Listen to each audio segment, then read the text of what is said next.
I'm so confused. Now we're going. Now we're cooking with grease, as they would. Now we're cooking with gas. Now we're cooking with grease. I prefer to cook with grease. I only cook with grease. My God. Oh my God. Shit. Do you know what I find bizarre? That Jordan Peele can't make a movie without fucking imagery in it, and he can't make a movie without symbol. Without imagery. Jordan Peele can't make straightforward movies. You're putting this visual medium to the task. I know, right? God. Well, ladies and gentlemen, on this episode of the Kulturecast, X Wake Up Heavy, because Mark Begley's here, ladies and gentlemen. We're going to be talking about, as we tend to do, 3 movies. And if you notice the name of this episode, you know what we're going to be talking about because he's only done 3 movies.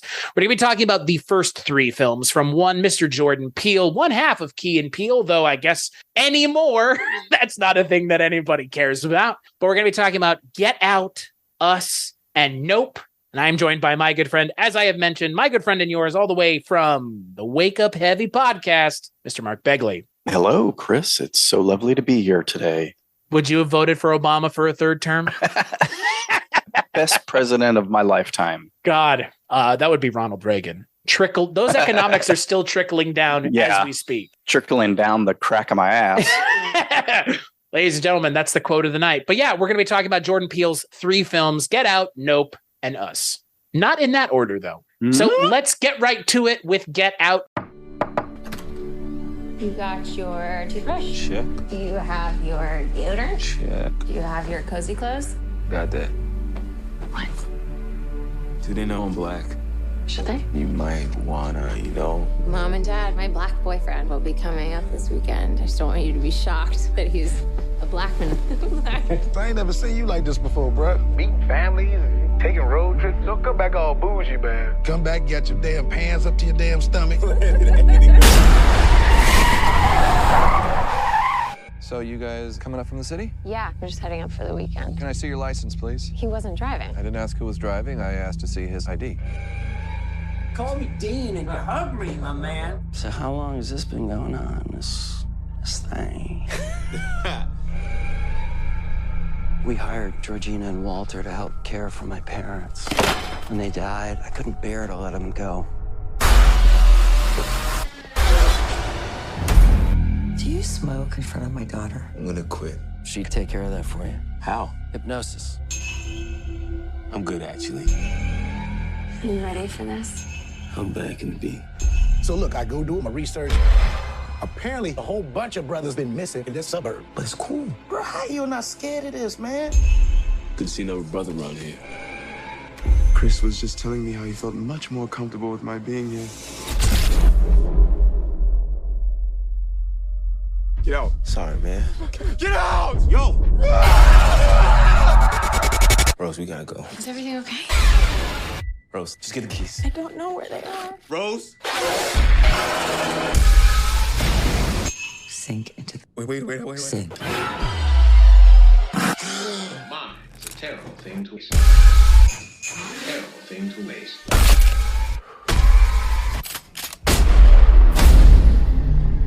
If there's too many white people, I get nervous. No.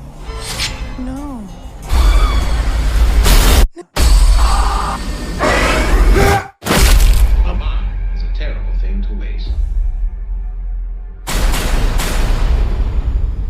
Get Out came out in 2017. It is, which feels like a lifetime ago. I actually, yeah.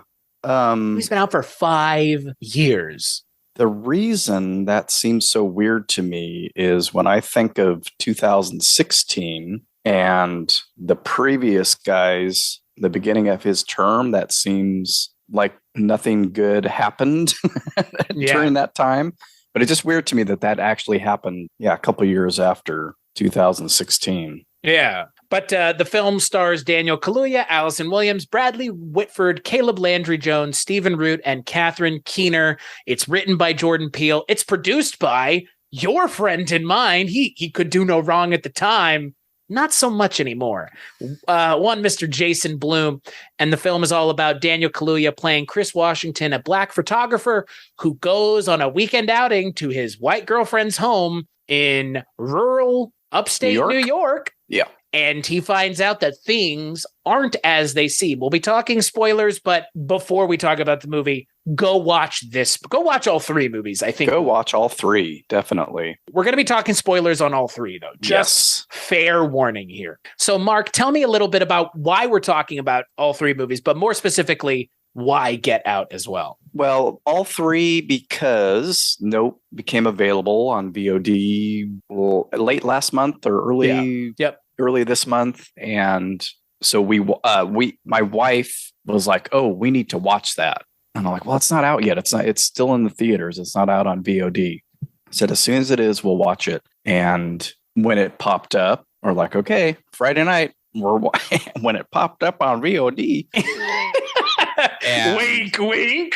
We watched it, and I'm like, okay, well, we might as well watch the other ones, because before, when my wife and I had watched Get Out and Us, my daughter was still too young, still kind of a scaredy cat when it came to horror movies. But she watched Nope with us, obviously, and then I'm like, well, let's watch the other ones, and we did.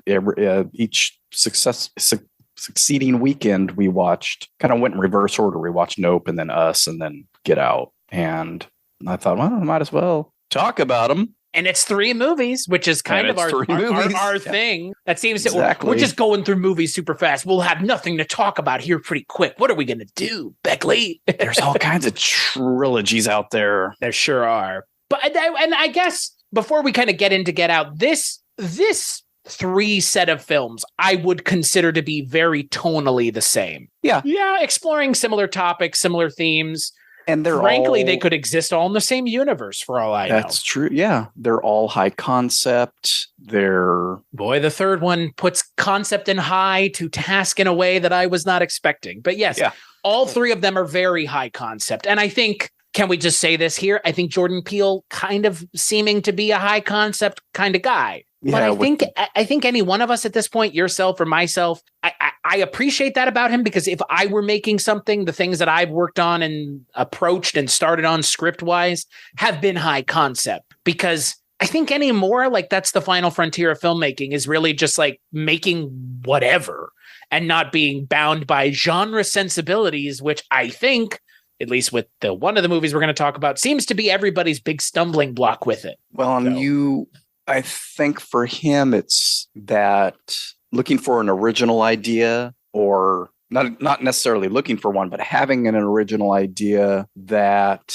necessitates that high concept, because high concept things can be problematic. When I think of high concept, I always go back to Lost, and how when that played out over all those seasons, and then for a lot of people, and I include myself in this, failed at the end. It's sometimes that high concept can get you locked into things that you can't really work out of successfully, and become a stumbling block. And I would say to a certain degree, in a couple of these films, that sort of bears out, where once you start thinking about it, if you start tugging at a thread, your sweater is going to just totally unspool at your feet. It's best not to do that, especially while you're sitting, in the middle of watching the movie. But they can lead to that, where you're going, well, how does that work? How would that work?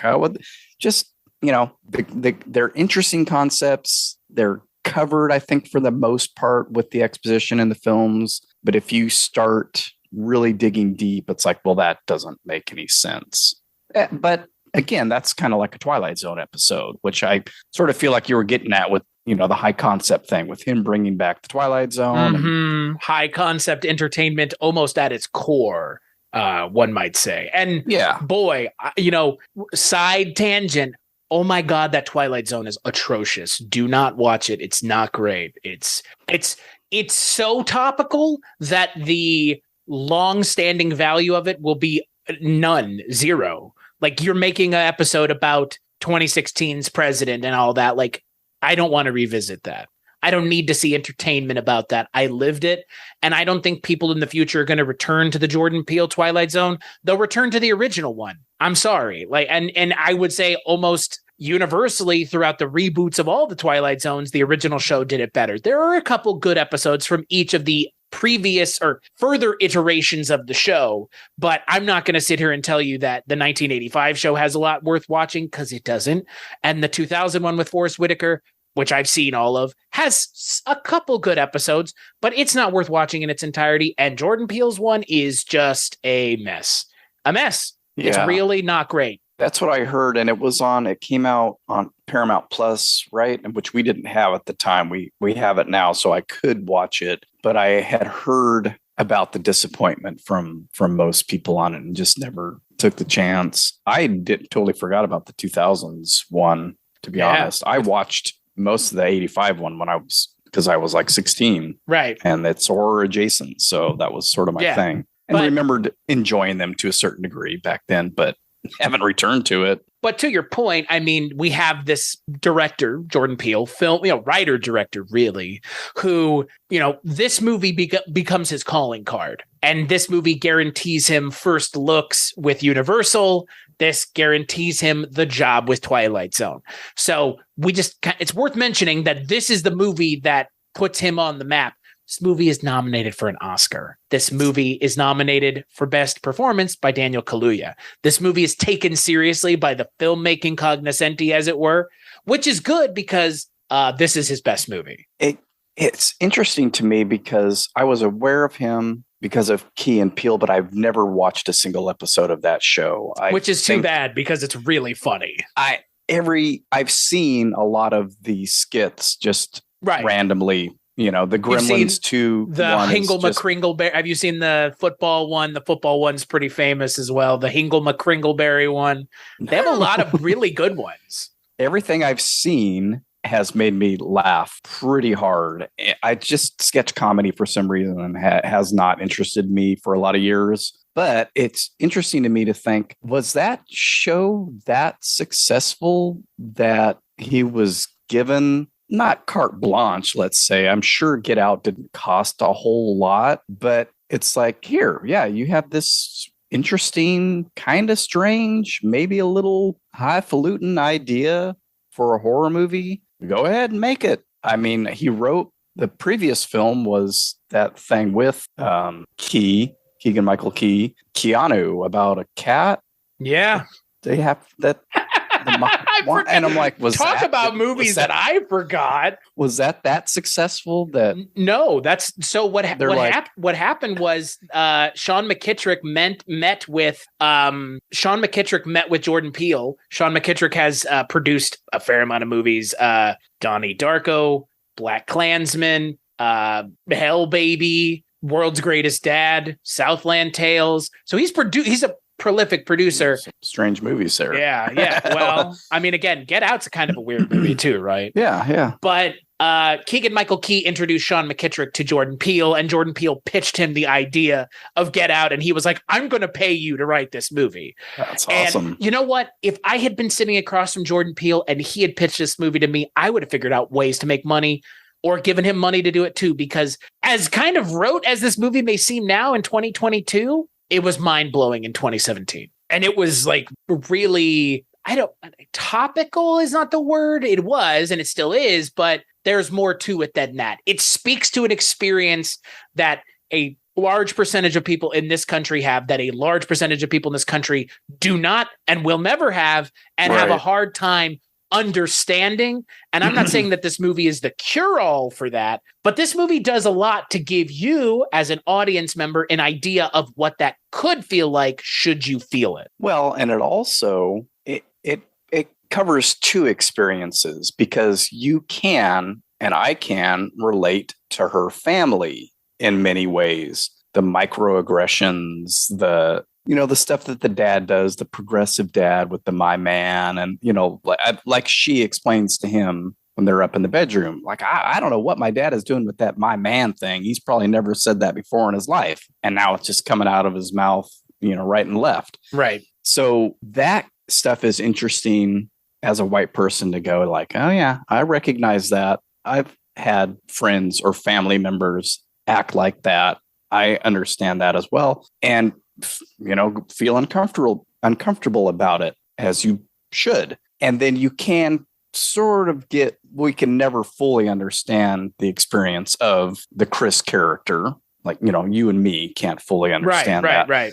But you see how he reacts to it throughout. It's pretty much just like tries to let it roll off his back. And so you can see that too, if you have friends that are people of color and how, this situation might have made them feel awkward. Why didn't they say anything? Or stuff like that. It's just that dynamic. It's not underplayed, but it's just running through the film. Nothing is like in your face about it, but it's all very insidious throughout. And I really appreciate that. It's that low key, like I said, microaggressions, of course, macroaggressions at the end. But at the end of the movie, look, the movie goes off the rails because it's a movie and it has to, right? And it's a horror movie and it's a high concept movie. There is a movie in here where there is no, like Lil Ray Howery says it, black sex slaves. There is a movie without that where it's just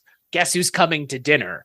And that's all it is. Right, and that is what that movie is, right? In a lot of ways. But that's what I love about this movie is it goes, guess who's coming to dinner? But let's make it a fucking nightmare. Like, let's make it a literal nightmare for everybody involved. And, it's that taking of the dial and turning it just a little bit.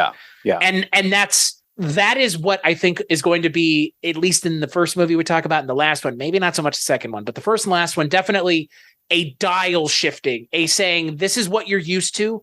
This is what I'm going to show you instead. And it's giving you, like you said, a base of which you are comfortable with, but then putting you out of your element almost immediately, but still within the same confines of what you're expecting. Because look, this movie is the Stepford Wives in a lot of ways, right? In a lot of ways. Or, I was going to use another Ira Levin example with Rosemary's Baby, where, and this is true of the Stepford Wives, where the protagonist thinks one thing is going on, and it is that sex slave. The Lil Rel Howard is saying that comedically, but the idea is that these white people in upstate New York are kidnapping black people to make them into slaves. That's what you're getting from the start of the movie. And once he finally meets the Andre Hayworth character at the party, at the white people party, then he starts thinking that as well. Like, oh, yeah, that's what they're doing. That's why they have a maid, a black maid. That's why they have a black groundskeeper. And so as an audience member, if you hadn't already pretty much had it spoiled like I had before you saw it, that's what you're expecting is the hypnosis and all of that is leading up to him being turned into somebody else's slave, for lack of a better term. I mean, that's what he thinks is going on. Slave of the mind. Slave, and just, like they talk about, Bradley Whitford says, I know how it looks, white family with black servants. So I think his expectation is, oh, they're going to turn me into somebody's husband or somebody's groundskeeper or something like that. And I'm going to be hypnotized so that I don't try to run away. So I have a question. I have a question for you that my wife kind of posited to me. And I was wondering this myself, and I kind of had an answer. Do you actually think that when there's not someone at the house that they're trying to kidnap and force into slavery, I don't think that they're groundskeepers and maids.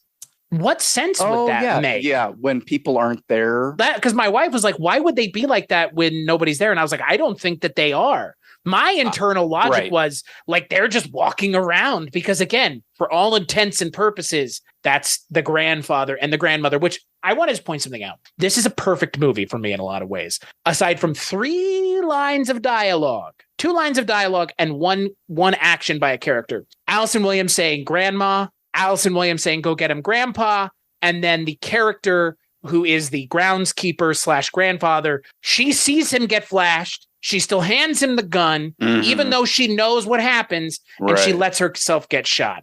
Outside of those 3 instances, which happen in about the span of 5 minutes at the end of the movie, this is a perfect movie because everything that is done to give away the story before they give it away whole cloth is done masterfully is not even a strong enough word. Watching this movie, every time you watch it, you will get something different from it. You will see something different or see something that Jordan Peele put there intentionally for you to pick up on. He and Alex Garland, man, are just killing it with utilizing the film language, the literary aspects of the film language in an interesting way, using themes, using iconography, using double plays with words and innuendos and double speak with lines of dialogue. Nobody else is doing it as good as Jordan Peele and Alex Garland are right now, at least in more mainstream contemporary filmmaking that's palatable for a larger audience. I mean, the whole thing with there's black mold in the basement, or we kept a piece of grandma in here. Like, if you know what he means when he means it, it's amazing. But the first time you watch it, it's like you don't think anything of it. I just picked up today on the grandma line. I'm like, oh, duh. We keep a piece of her in here. Like, and then whoop, there she is. Yeah. And I never, and I feel stupid for not realizing this, never caught on to the connection between grandpa and the creepy running thing he does at night. And I'm like, well, shit, duh. He just explains. Yeah. His whole backstory is that he was an amazing racer and got beat out by Jesse Owens. He almost got over it. I love that line. He almost got over it. It's such an amazing line. He almost got over it. So now he might beat Jesse Owens. Yeah. Because he's in a superior black body. Yeah. And another thing that I picked up on, I think it was probably the second or third time I watched it, is when they get pulled over, Allison Williams doesn't want him to hand his ID over, not for the altruistic reasons you think, but primarily because then there's a paper trail of him having been pulled over. Yeah. And it's just like all of these little tiny things that once you watch, this is really one of these movies you have to watch twice, at least 3 or 4 times, probably even more so, just to pick up on the amount of care that Jordan Peele puts into the writing of the script is really like impressive. Like, there are very few directors who do that anymore. Or there are very few writers who that make it into the movie, frankly. I mean, they made it into the movie because Jordan Peele directed it. Right.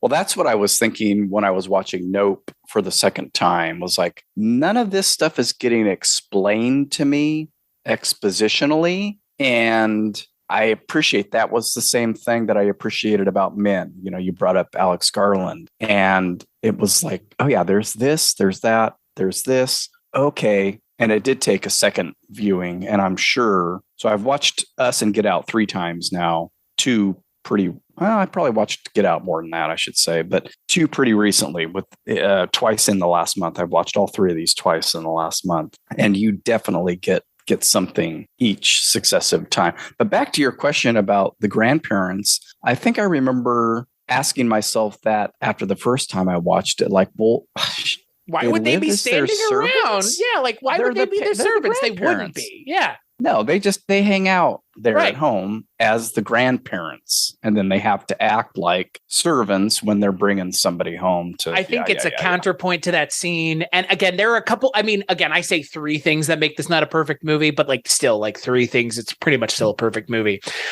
There are some scenes in this movie that I feel like were added in for the benefit of the audience and not for the benefit of the narrative. Like when Daniel Kaluuya goes upstairs and you see him going up the stairs during the party, and then everybody stops and looks up and is quiet. Like, I didn't need that scene. I knew that's what was happening. You know what I mean? Like, that's my assumption. Like, there are some things in this movie that feel like they were added because of studio notes, because they're like, we want you to make sure that the audience understands, like the grandpa and the grandma line. Though I hope those weren't in the original script, because those feel so ham-fisted. Like, I think you've given me enough for me to understand that's right.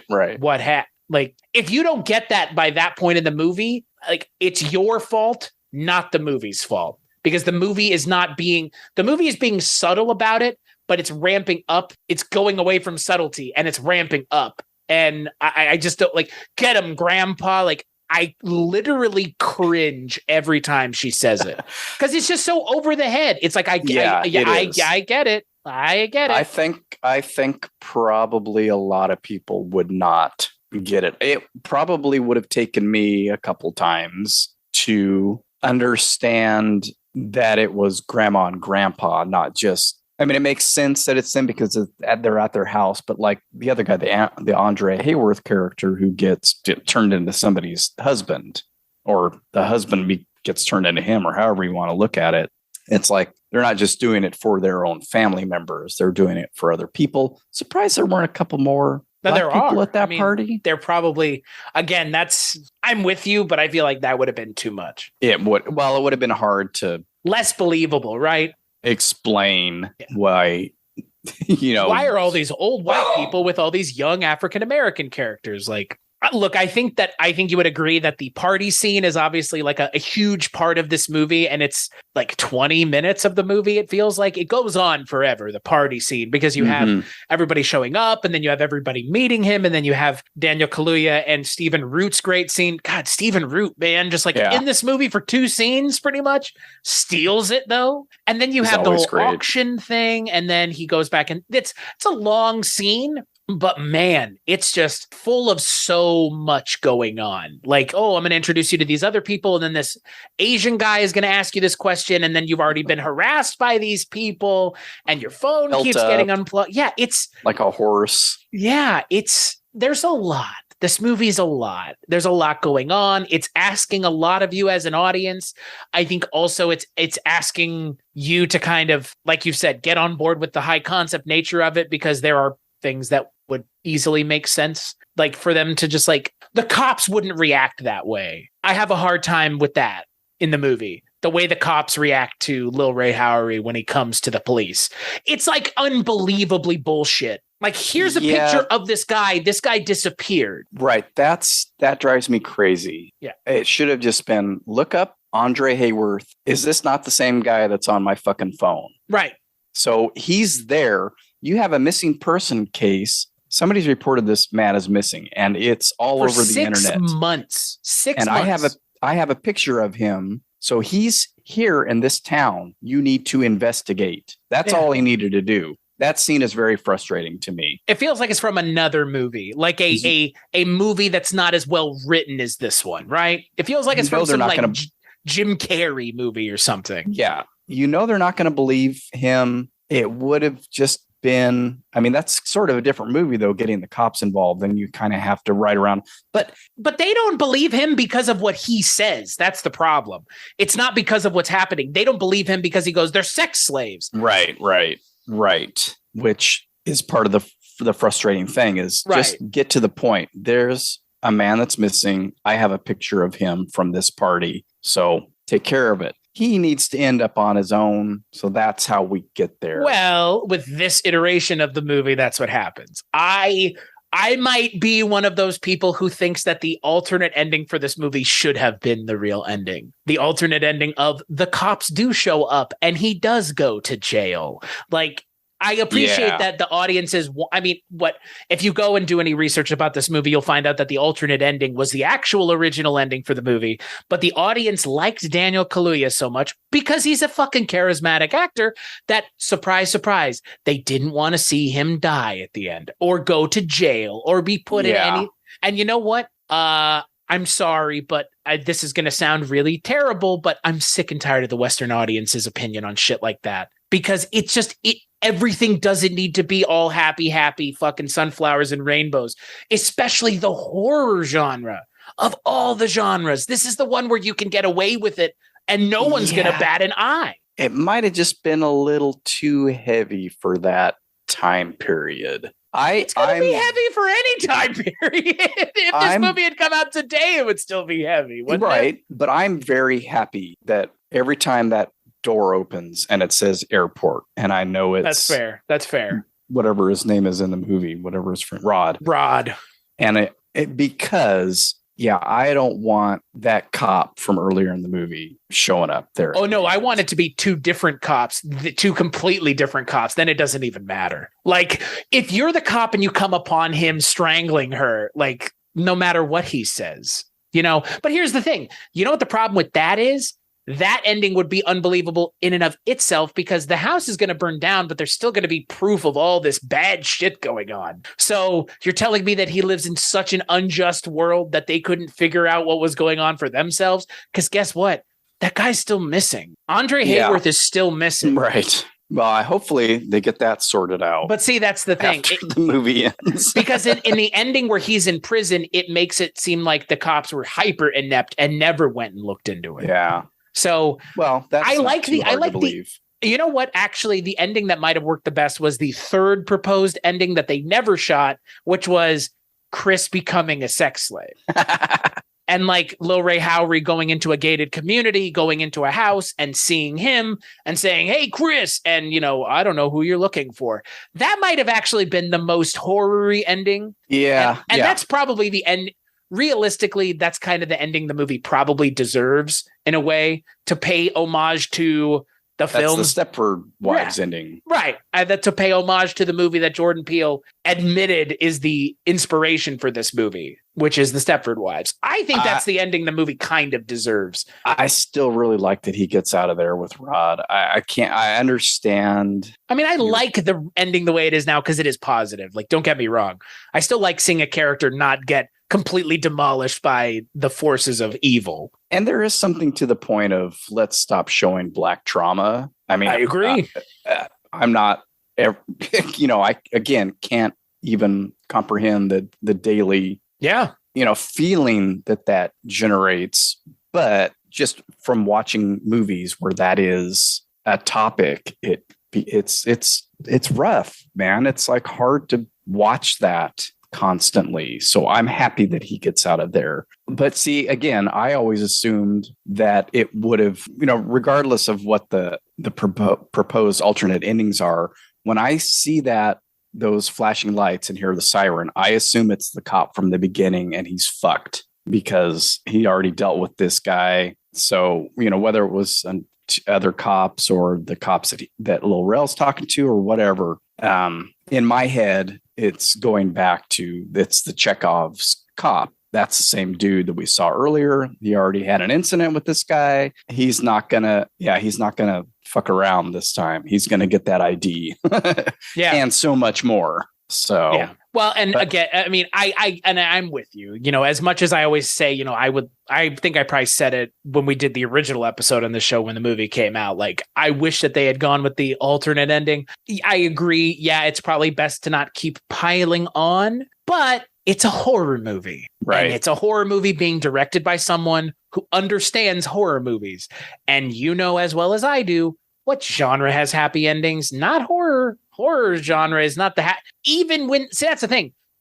He gets a happy ending, full stop. There's no, this is a weird horror movie because in a lot of horror movies, there's the little coda. There's a little stinger. There's something. In Us, there's a stinger, for fuck's sake.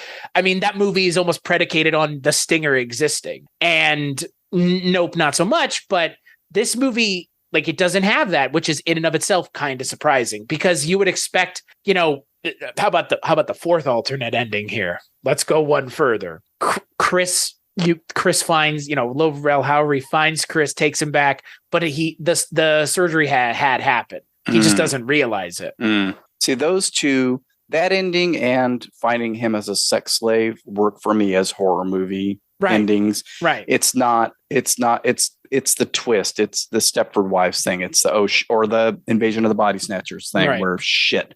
Donald Sutherland is one of them. Fuck. Best tried as best as you could, but you couldn't stop it. It's a downer, but it's that horror movie downer. It's not real life downer. I don't want to see the real life downer. You can't escape the forces of evil in the two alternate endings we're talking about. The real life evil is the cops putting him in jail. Yeah. But again, like at the same time, that's this whole movie is the intersection of real life horror and horror movie horror, which is why that ending would kind of make sense because his real life has to be affected by the fictitious horror. I know it's the hard ending to swallow. And in a lot of ways, it's the ending that nobody wants for this movie, but you can watch that alternate ending and it hits like a fucking Mack truck because you see him and he's just like, what can I do? There's nothing that I can do. And I appreciate the hopelessness of that ending because yes, it does strike on chords of real life things that all of us have been seeing, but it's kind of the ending the movie deserved. It's not the ending that people wanted though, which I appreciate. And that's part of the viewership experience in watching movies. If I had been in that test audience, I would have said, nope, Yeah, I see that. Probably would have too. It's because we have the positive ending that we can talk about the alternate ending. And you know what? I wonder if Jordan Peele, when he was told, hey, we need to change the ending to give Chris kind of the out, I wonder if Jordan Peele wasn't like, oh, thank God. Like, thank you for giving me that, because again, I can't help but wonder if he kind of fell in love with the character of Chris, or if he just saw him as a means to an end to tell a story. Because in a lot of ways, like, we learn a lot about Chris as a character, but he's also kind of a cipher in a way. Oh, yeah. We know things because they're pulled out of him, not because he's offering them up willingly, which again is very much a very on point thing for what this movie's going for. So I love. He's not a sharer. He doesn't share a whole bunch. Nor should he want to be. Right. Given the climate of everything, then and now. And the things that people are asking him to share are like ridiculous. Yeah. And really, I think that the main villain of the movie really is Catherine Keener, more than like anybody else. She feels the most dastardly of all of them. Oh, absolutely. When you get to the end, when he's confronting her in her office, it becomes very clear that in his mind, oh no, this is the mastermind. Yeah. It might be his family, the husband's, Bradley Whitford's character's family, dad, and doing this procedure. Behold the coagula. Ladies and gentlemen, this is not a visual medium, but Mark Begley's reaction to the order of the coagula was perfect. I don't like that word. Coagula. Yeah.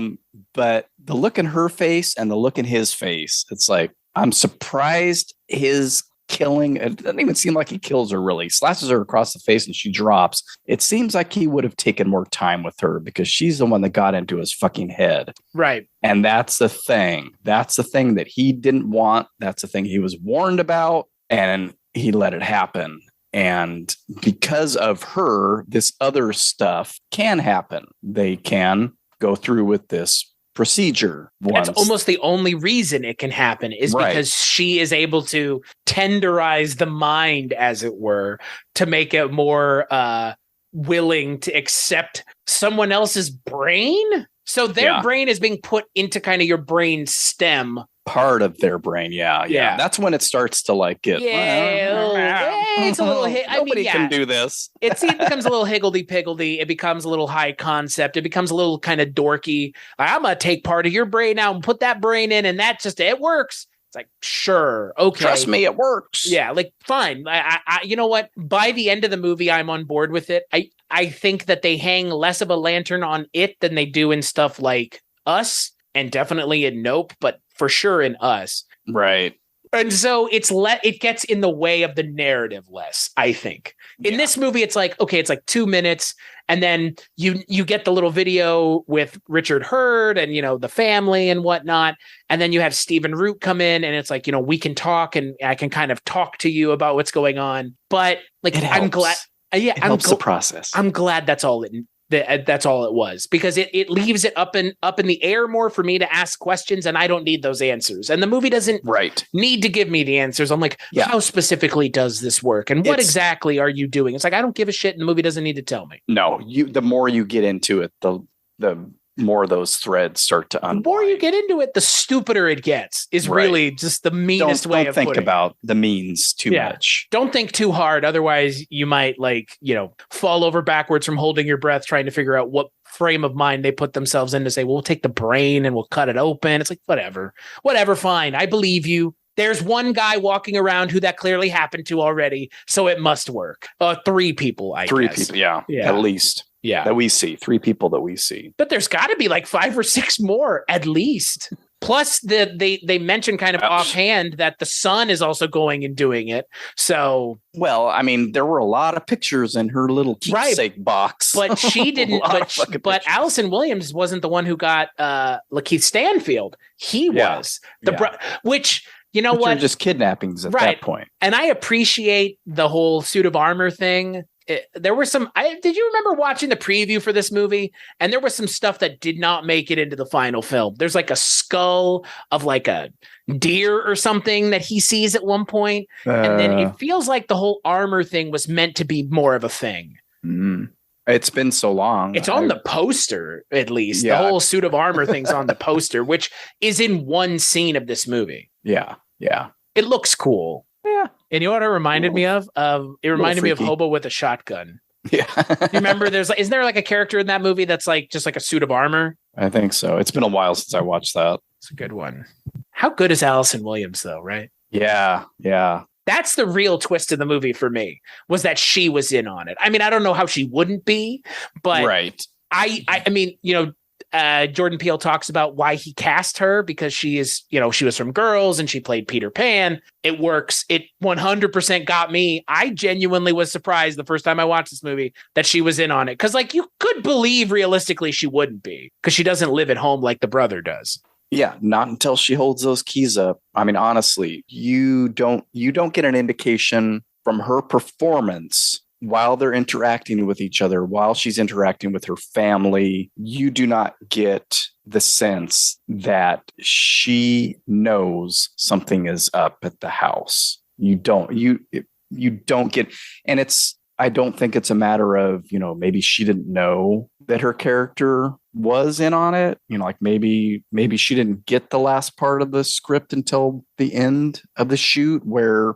as a human person, she had that in the back of her head the whole time. I don't think that's it. I just think it's a solid performance of play this as if you're on his side the whole time and don't have any idea that your family is doing this fucked up shit. Yeah. And what I think the other smart thing on Jordan Peele's part is putting the moment where he finds the pictures right before the twist. Yes. Because again, if it had been, during the party scene, he finds the pictures and he's like, oh my God, I'm going to grill her about it. Because he doesn't even grill her about it. He finds him. He looks at him. He goes, uh-oh, puts him back. And then she's right there. Let's leave. And it's that scene. I mean, the thing I forget about this movie is how quick this movie goes after the party. It's like there's the party. It's the evening of the party when everything happens. Right. There is no more time. Yeah. You just get a little bit of that. That always surprises me too. Like, wait, we still have a pretty good chunk of movie left, but I know that this happens after the auction. Yeah. Oh. Once all those people leave, shit's going down. There's nothing in between there. There's no waiting. There's nothing else to wait for. There's not another awkward family dinner or right. Oh man, it's so satisfying when he finally squashes Caleb Landry Jones's head, because that motherfucker, man, in this movie, my God, he is the king of playing creeps. I love Caleb Landry Jones, though. He's great, right? Oh yeah, he's great. But man, when he plays a creep, it's like him in Twin Peaks: The Return. Fuck. And in this movie, they both came out around the same time. Trying to think, he's in something else, and I was thinking the same thing. Like this, he's just like was it Antiviral? That's what it was. He is good at playing weird people because he's a weird looking dude. Like he is a weird way, and he talks weird. Yeah. Yeah. Oh my God. Whatever that delivery he's doing is, he reminds me a lot of Evan Peters. Like, it's just that, like, you're kind of a unique looking individual. And you know what? To be a character actor, that's a good thing. Or actually, you know what else who he reminds me of? Jamie Campbell Bowers. Who is that? That name sounds Vecna from Stranger Things. Oh, yeah. Well, when he talks in this movie, you know who he reminds me of? Jane Gum in Silence of the Lambs. Oh, yeah. Something about that weird, like, back in your throat voice. And it's like, are you a hair lip or what's the deal? He's just weird. Yeah, he is weird. They're all racist. That's what it is. But they're not racist, I guess. Probably by their own admission, they're not racist. It's the thing, though, with him, at least, because his character comes back, where when I'm watching a movie, especially with my kid, I'm like, man, you gotta fucking take him out. Kill him for good, you have man. to make sure that first time. If Halloween has not taught you anything, it has to teach you, you kill them, you don't drop the knife until you're 100% sure that they're dead. If Broken Lizard's Club Dread has taught us anything, you have to kill them 8 times over and then tie them to a fucking post in the middle of the water with your boat. Yeah, or cut their head off. I mean, I thought that once Club Dread and all these other horror parodies made that joke, I would have thought that they would have stopped doing it. Like, really, right? Like you would have thought, because that was the thing with Austin Powers and James Bond, right? Austin Powers changed the way that James Bond as a character operated because they took the ever-loving piss out of him with Austin Powers. I would have thought by now the horror genre would have had the piss taken out of it enough by the fake out ending. Not like the stinger ending, but the fake out of the killer being dead. It's so lazy. Even in this movie, it feels lazy because Daniel Kaluuya's character is so smart otherwise. He figures out how to save himself at the end. Nobody saves him. He saves himself. Yeah. But he lets his ass sit on the ground, like just bleeding. Like, fucking come on. You or I in that situation, smashing that guy's head until there's nothing left. Right. The first time. Yeah. Like, no, we don't need a second go around with this chump. No, fuck no. Yeah, the climax of this movie is intense. I forgot how intense the end of this movie is because he's just fucking killing everybody. And you know what? It's like righteous killings too. Oh yeah. Catherine Keener fucking gets it. Bradley Whitford really fucking gets it with the deer, which in that scene just replaced deer with African Americans. And that's the way I read that scene because I think that's the way you're supposed to read that scene. That's what I took from it. I was like, it's awful. Okay. It's awful. He's terrible. They're all terrible. Like, that's a good start. Whenever I see one on the side of the road, I say that's a good start. And I'm like, I think he's talking about black people here. And then he gets killed with the deer at the end of the movie, which in my mind just solidifies that's what Peele was going for. Yeah, and he finally, he's been sort of passive the whole time. Like he doesn't. I think his intention, speaking of the deer, is to go and put it out of its misery, but he can't do that. So he ponders on it later that night and probably feels bad. And it sort of relates to his mom where he didn't do anything. So now he's finally doing something. And the deer, plays into that as well. But yeah, well, when you start taking, especially her family, when you start taking what they say and removing it from the context of the scene that it's in, a lot of it's really fucking gross. Yeah, I mean, again, like that's why I love this movie so much. Is I've seen this movie 7 or 8 times now, and rewatching it for this, it doesn't feel like a slog. My wife, when we sat down to watch it, we started the movie, and I was like, I want to watch it because I haven't seen it in a while. And we started, and she's like, how could you forget any of this movie? And it was like, I haven't. I remember all the beats of this movie to a T, as I'm sure you do. Like that, this movie is a classic now in my mind. It's a genuine contemporary classic. I would watch this. I would put this movie up with Silence of the Lambs. It's that good. It's that well made. It's that well thought out in a lot of ways. Yeah, and that's part of why I brought this up as a possible topic beside the 3 movie thing. But when we watched Nope, I was like, well, shit, I really like his other 2 movies. 3 for 3 to varying degrees, as far as I'm concerned, and all rewatchable. Right. And like you've mentioned, where you can peel back the layers each time a little more. And those are fun. And if the pacing's right, which I think it is, probably out of these 3 movies, the pacing is the best in this. I mean, it's also considerably shorter than the other 2, but yeah, it moves at a clip to where you're going, oh, we're here already. Oh, we're to the after auction part now. And this is basically the climax of the film. Jeez, it doesn't seem like I've been watching it for that long. Right. And yeah, so I agree. I mean, it is, I'm surprised I haven't watched it as much as I have. I'm surprised it's probably been 4 or 5 times now that I think about it too recently. But it was one of those movies where I'm like, okay, I need to go back and watch this because I think I missed a bunch of stuff. Like I missed those things about the grandma and grandpa being there, but being servants and, stuff like that where, yeah, are they servants when no one else is around? No, I hope not. That's weird.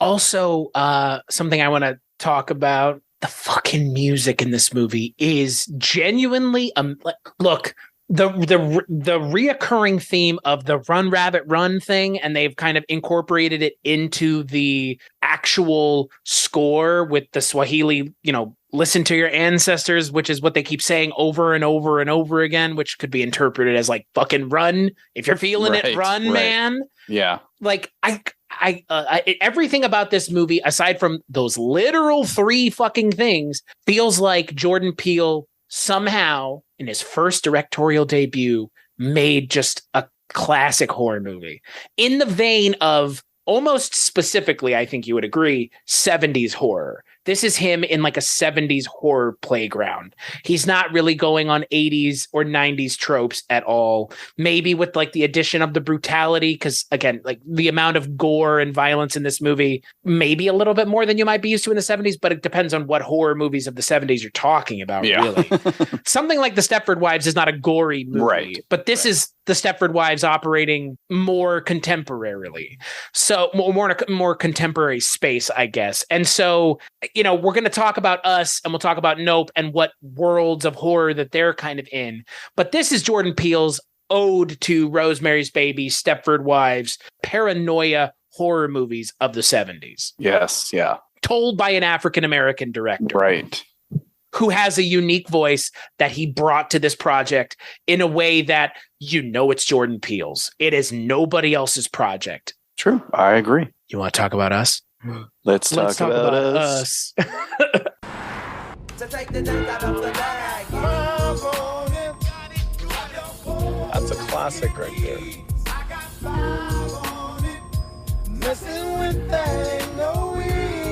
What does I Got Five on it mean? It's about drugs. It's not about drugs. It's a dope song. Don't do drugs. Get in rhythm. There you go. There you go. Can't believe how big they've got. Did you hear Gabe got a boat? He's kidding, right? He's not kidding. Hey, I think it's vodka o'clock. Oh, yeah. Where's Jason? Jason? Jason! Where were you? I didn't know if you were lost. Stick with me, and I'll keep you safe.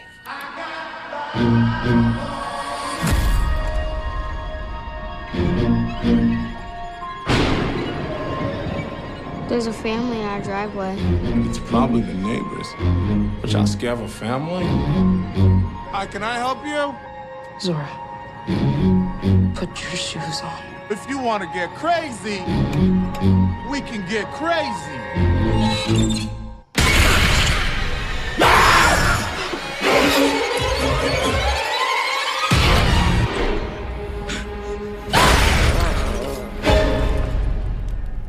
What are you people? It's us. They look exactly like us. They think like us. They know where we are. We need to move and keep moving. They won't stop until they kill us. Or we kill them.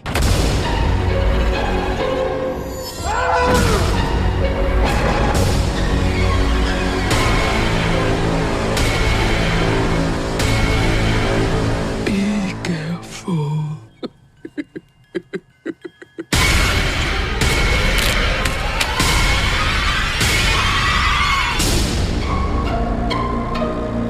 So the film was once again written and directed by Jordan Peele, produced by pretty much everybody who produced it the first time, because duh, why wouldn't you?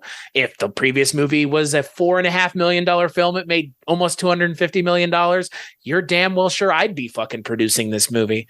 And this movie stars Lupita Nyong'o, Winston Duke, Elizabeth Moss, Tim Heidecker, and Shahadi Wright Joseph and Evan Alex at children actors that aren't annoying and obnoxious somehow. And the film is, well, what is the movie about? It's about Lupita Nyong'o, who plays Adelaide, a woman who has a secret that she doesn't know about. And that secret begins to rear its ugly head, but in the way of the tethered making their way to the above ground land that is the United States. I don't know how to describe this movie. Yeah. A family deals with intruders at their lake house. Perfect. But to describe it as that is to, it's like it's calling Get Out. Chris goes to dinner with his white girlfriend's family.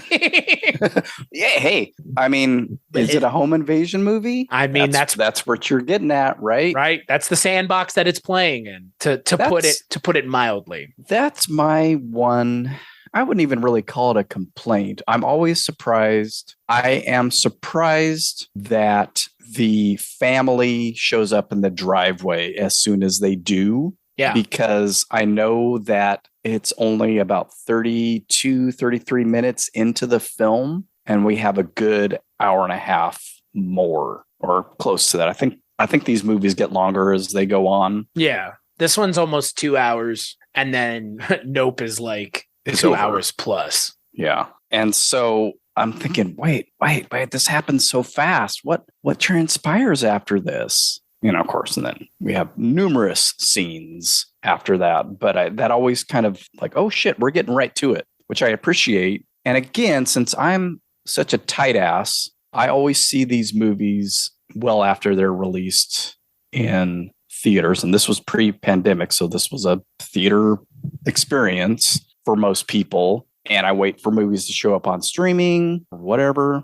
get them a little faster these days. But that generally means like the twist has been spoiled, and or not even necessarily the twist, but I knew going into this that it was not a home invasion movie. Right. Which I'm happy about, because home invasion movies I watch a lot of them, but there's something inherent in them that drives me bonkers. It's like summer camp movies for me. It's like they got to hit certain notes every time. And it's like, I don't need that. Even the best ones like Straw Dogs or You're Next or the original Black Christmas, like they still have to hit the beats. And honestly, the beats came from those movies, at least something like Black Christmas. So, and that's why Your Next works for me, because they actively worked against those tropes. And so I'm not frustrated when I just watched a movie everybody had been talking about, Shudder exclusive, called Speak No Evil. And it's sort of the reverse. It's not a home invasion movie. It's more of a people out of their element, but it's in a home, and it's with people that, you know, are off-putting, and they attempt to leave multiple times and they don't. And that makes me fucking crazy, because I would never stay in a situation out of politeness where I feel uncomfortable. Right. And the whole time I'm just going, just fucking leave. Who cares what these people think? Maybe, would you say to them, get out? I would say, get out. You're coming with us. Nope. Ayo.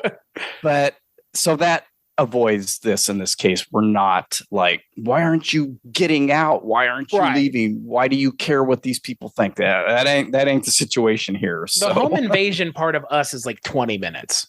I think, and it's not the point. Right. Well, I think for me, of the three Peele films, this is the weakest one. And I think it's because the high conceptness of the movie betrays the movie, because also the twist in this movie is so lame. I'm sorry. It's you know what the twist is going to be. They tell you in the first 10 minutes of the movie, this is what's happening. Dear listener, you watch movies, right? Filmmakers make movies intentionally. They show you things intentionally. If he's showing you a character at the beginning, possibly swapping places with another character, there's intent behind it. And the intent was to sow discontent in your mind, and it makes sense when she isn't the character she claims to be at the end of the movie. They also show like a bunch of these flashbacks where it should be rather obvious what's going on. That again, I feel like this movie is like what would have happened to Get Out if the studio notes in Get Out had really gotten in the way of the movie. Because this movie feels like it has to bonk you over the head with what's going on all the time, to the point where they explain what's going on at the end of the movie. And in explaining it, they essentially explain nothing. They're like, well, this is what's happening. And this is what's, I was like, but what, who cares? Why? For what fucking purpose? Like, this seems uncharacteristically stupid, even for high concept. I think, the concept gets in the way of this one a little bit more. I totally agree with that. And I remember that was a common complaint, where more so in this one, if you start tugging at threads, it's going to unravel, because it's so vast. The conspiracy in this is so vast, it becomes ridiculous. And even this character, the main antagonists, her ability to conduct and construct this whole thing is ridiculous. Now, again, like I said, having these kinds of movies with twists and things sort of spoiled ahead of time. Like I knew what the deal was with the tethered before I watched it. So, but like, how could you not for just watching the movie though? Well, see, that's the thing though. So knowing that, it's like I miss those not so subtle knocks on the head where, oh yeah, okay, I get it. This means that to spoil it, which we already said we're going to do, that the Lupita Nyong'o character, the mom in the film, is not the girl from the beginning of the movie. She's the clone. She's the replacement. She's the tethered. But if you already kind of know that, like I did, then I missed the obvious clues because I already knew what was happening. So I wasn't like trying to figure anything out. So when I watched it earlier this month with my family, I paid more attention to how did they lay all this out? How did they let the audience know? And you're right, it is a little obvious, but you don't. It's funny though that they don't even do it until the very, very end, like the end of the film. It's the second to last scene of the movie. Shows the little girl doing what she did. The tethered girl taking her down into the bunker, handcuffing her, and then going back up. And at that point, I think, again, it's like, hey, you need to show this because people are not going to get it. It felt obvious, but that was just... Right. Yeah, I mean, it's... If they showed everything else, they shouldn't have to show that. That's like the grandma scene of this movie. Get him, grandpa. It's like, oh, didn't you get it? She is the tethered. Are we the baddies? Like, yes, you are. Yes, right. You actively fucking are this time. But it's interesting, though, if you watch it without any of that. And hey, I miss twists all the time. I miss the twist in the fucking Sixth Sense. And I didn't watch that until it was out on video. And this was pre-internet, I mean, it wasn't pre-internet, but it was pre-me online 24/7. Right. I didn't know there was a twist to that movie. It seems so blatantly obvious when you watch it in hindsight, but I tend to watch movies sort of naively. And like you say, they're putting things in there specifically. The director is doing these things intentionally. If they're a good director, mind you. I just miss it a lot of times. Right. You know what I mean? So sure. I was surprised by the twist in The Sixth Sense. I wasn't surprised by this one because I already knew, but it made me not pay attention as much. And would you have got it if you had known it ahead of time? I don't think I would have gotten... I don't know. It's hard to say. It feels like they do so much to make it obvious that, like one of the biggest successes of Get Out that we were just talking about is what Allison Williams' character having that level of doubt to her intent up until she doesn't. But it's that moment that it flips that you're like, oh shit, like this is a great twist. It's landed well. It's handled well. There's not really any even clues given to her. Like you can go back and rewatch it, but she wasn't eating milk with cereal until the twist was found out. You know what I mean? She wasn't being creepy, which is like Jordan Peele was like, you know what's funny? Think about somebody eating cereal, but with the milk on its own. Like that had to be where that came from. But it works. In this movie, they try to have that same moment in the car with the son and Adelaide, I guess more aptly Red, but Adelaide. And it's like, it doesn't work as well. You're just like, at the what end, does that mean? Like, what does that mean? You mean at the end when he's staring at her? Yeah, but like, what does that mean for them? Like, what does that mean for him? What is he going to do? Nothing. What can he do? Nothing. So it means... That's the only mom he's known. Right. So it means nothing. Like, I have friends who never knew their biological parents and they call their stepdad dad. And when they refer to him as dad, they have to go, but he's actually, he's not my biological dad. He's my stepdad, but I call him dad. It's that same thing. It's like, this changes nothing. Like this this twist kind of doesn't matter to anyone but the audience. Right. Because what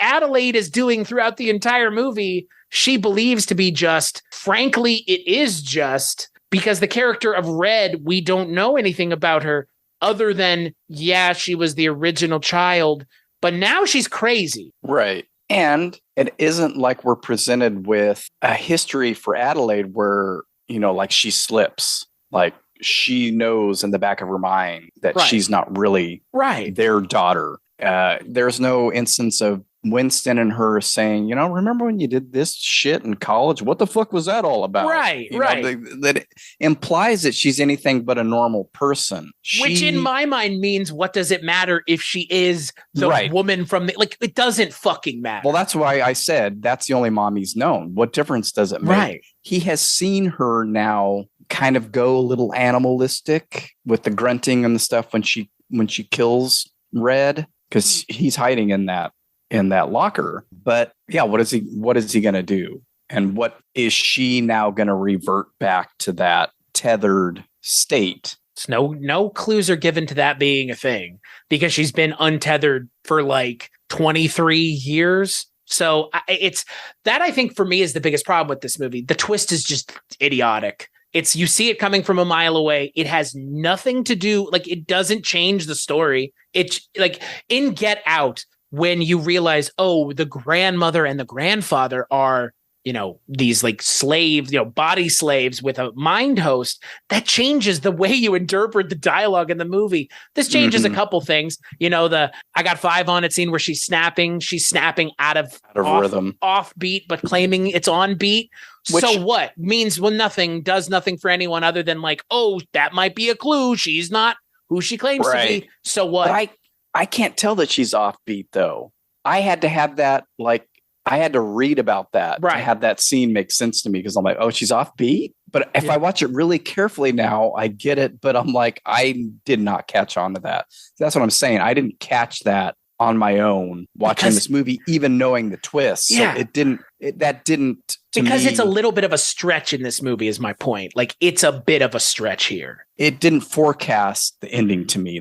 Even though I knew the ending, I didn't see that and go, oh, that's obvious. Again, it's just me missing this stuff. But I think the thing that does sort of throw it off for me is her paranoia is so on the surface when they get there, and when he says he wants to go to the beach, and it's I understand, she had a traumatic experience there. She doesn't want to go back. I get it. But, and then you're thinking, well, no, is it because she doesn't want to, does she worry about switching back? I mean, they should have given us more of who she is as a character throughout the movie. I really feel like they should have given us as much about her as they gave of Daniel Kaluuya in the last movie. Right. Well, I don't think that they do. I don't think that they do. I think because it's split across 4 characters as opposed to 1. Look, Winston Duke is amazing in this movie. I think everybody in this movie is really good, frankly. Winston Duke, Lupita Nyong'o. The kids are great. Yeah. Elizabeth Moss and Tim Heidecker are not given much to do, but they play their roles perfectly, exactly what is needed of them for this movie. And they're perfect for those characters. Right. Those asshole yuppie dickheads. White entitled shitheads that hate each other is just great. Yeah. And Jordan Peele made this movie in response to people claiming that Get Out wasn't a horror movie. So this is a full-on horror movie, per his words. Sure. I don't know. You know what the problem is? I would consider Get Out a horror movie. I don't know what to consider this movie, because it is scary, but it has the horror conventions. But in a lot of ways, it's kind of a thriller. It's in a lot creepier, of ways. though. And the example I can use for that is, this is the one that creeped my daughter out. This is the one she had a problem with after we watched it. Sure, which I can see.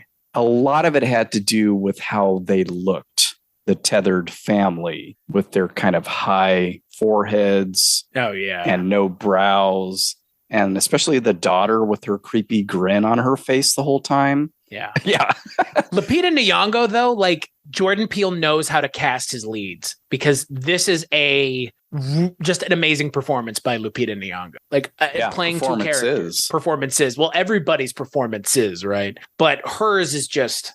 If Daniel Kaluuya put Get Out on his back, which he did in a lot of ways, but that movie has great supporting characters, this movie is Lupita Nyong'o's movie entirely. There are some great performances that aren't hers, but Jordan Peele is asking a lot of her in this movie, more so than he asks of almost anybody else in any of these other movies. Yeah. Definitely in the next movie, but he's asking more than he asked Daniel Kaluuya in Get Out, because 2 roles, and one of them is, look, I would say what you will about the twist. The character of Red is proper horrifying and very, very creepy. The voice and the whole delivery is strange. And the fact that she's the only one that can talk is part of the twist and everything. But it is of the three movies, this is the you watch this movie for her performance, as far as I'm concerned. That's my feelings on this movie are, it's okay. This is my wife's favorite of the three, and I can understand why. But I think for me, like we've said, like just it kind of crumbles under the weight of the concept, which the concept's not even really explained. What are the tethered really? And then the end of the movie is like, oh look, hands across America. And I was just like, all right, like I guess so. All right. This is what I get. And it's still forming because I think, again, like his other films, it requires multiple viewings. But I was really confused the first time I watched it about the concept and the tethered. And I believe it was, an governmental experiment. And so everybody has a clone basically that they keep underground it goes back to like government control, like, fluoride in the water, the MK Ultra stuff, chemtrails, all that fucking bullshit. Urban legends. All that shit that people believe that they're control. Wait, hold on. I got to get something on my phone here. Oh no. That are, the government is using to control us. So it's this high concept thing where there's actually a second you. It does everything you do mindlessly, and we can control them. And then they're kind of in the sunken place all the time, aren't they? The thing that I didn't quite get until the second viewing was, because I'm like, well, they fucking marry their doppelgangers too. How does that work? But she goes, that's part of her whole explanation about the differences in their lives. Like, you met a charming prince. I just get this dude because he looks like your charming prince. You had these wonderful kids, I guess because we're genetically the same, we produce the same kind of kids. So blah, blah, blah. Going back to rabbits, why they eat rabbits raw, I don't know. If that has a racial component, I don't know what it is. Run, rabbit, run. I mean, back to that, but also just raw rabbits. But the thing where they show at the end with the girl, Adelaide's younger doppelganger walking through, and it's basically just tunnels. It's just like a long hallway, but it's supposed to replicate the Santa Cruz Beach Boardwalk. And you see all the people that she noticed early on in the film. A couple sharing food, the homeless person with the Jeremiah 11:11 placard, the people playing whack-a-mole or doing, on the roller coaster, and you see their doppelgangers underneath mimicking those movements. It's like, it's almost too much. I agree. It stops making sense there because it's like that. What? They're just like bumping into the walls then all the time. In a room, it doesn't. It's this weird underground complex. It's somehow supposed to replicate the varied and vast world that we live in. Ever-changing world too. Ever-changing world, right? This is that, like you were talking about tugging at the sweater, like this is the first time in these three movies where it's just like, this concept is dumb. It doesn't, like, it's dumb because you took it there. You didn't have to go there with it, where it's like, and they're always replicating what you're doing underground. Like, that's stupid. That's actually really dumb and makes no sense. And how do you explain that away? Like, well, how do they get from one place to another? They walk. Or do they just stay in that location until you come back? Because they don't live in Santa Cruz. Right. Makes no sense. They've come back to their vacation home. Or do they have golf carts that they travel? So when you start asking all these questions, it falls apart. But the problem is, it's like the minimal amount of effort to do so here. If I have to jump over 5 or 6 hurdles, that's one thing. With this, it's like, that's the first question I ask. Like, how do they get to and from places? And that's like surface level. So they explain like the whole, how do you get married and how do you have the kids thing, but you don't want to explain like, how are people traveling great distances?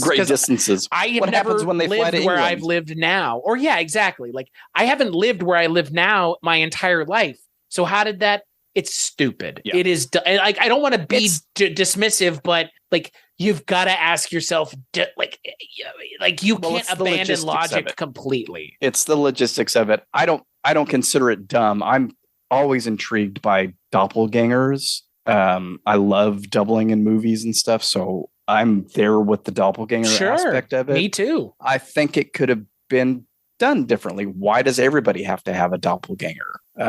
Again, why the white entitled family? They're on vacation too, but yet their doppelganger family is also there. Again, how did they get there? How do they know where they are? I mean, I guess that's just part of the tether, but yeah, the logistics of it do not work out no matter how you slice it, but it is an intriguing premise. And I think you just have to go, okay, fine. So their doppelgangers are back. Why? Well, because the main one, Red, wants her life back. She wants the life that she should have had. And that's an intriguing concept to me as well. That would have been, you stole my life. That's a movie worth making. And maybe the doppelganger situation could have been constructed a different way to where I guess it doesn't work if it's simplified where it's just her doppelganger after them, but it would have led to a much simpler concept. I think that the scope of this movie is way too large as well. Because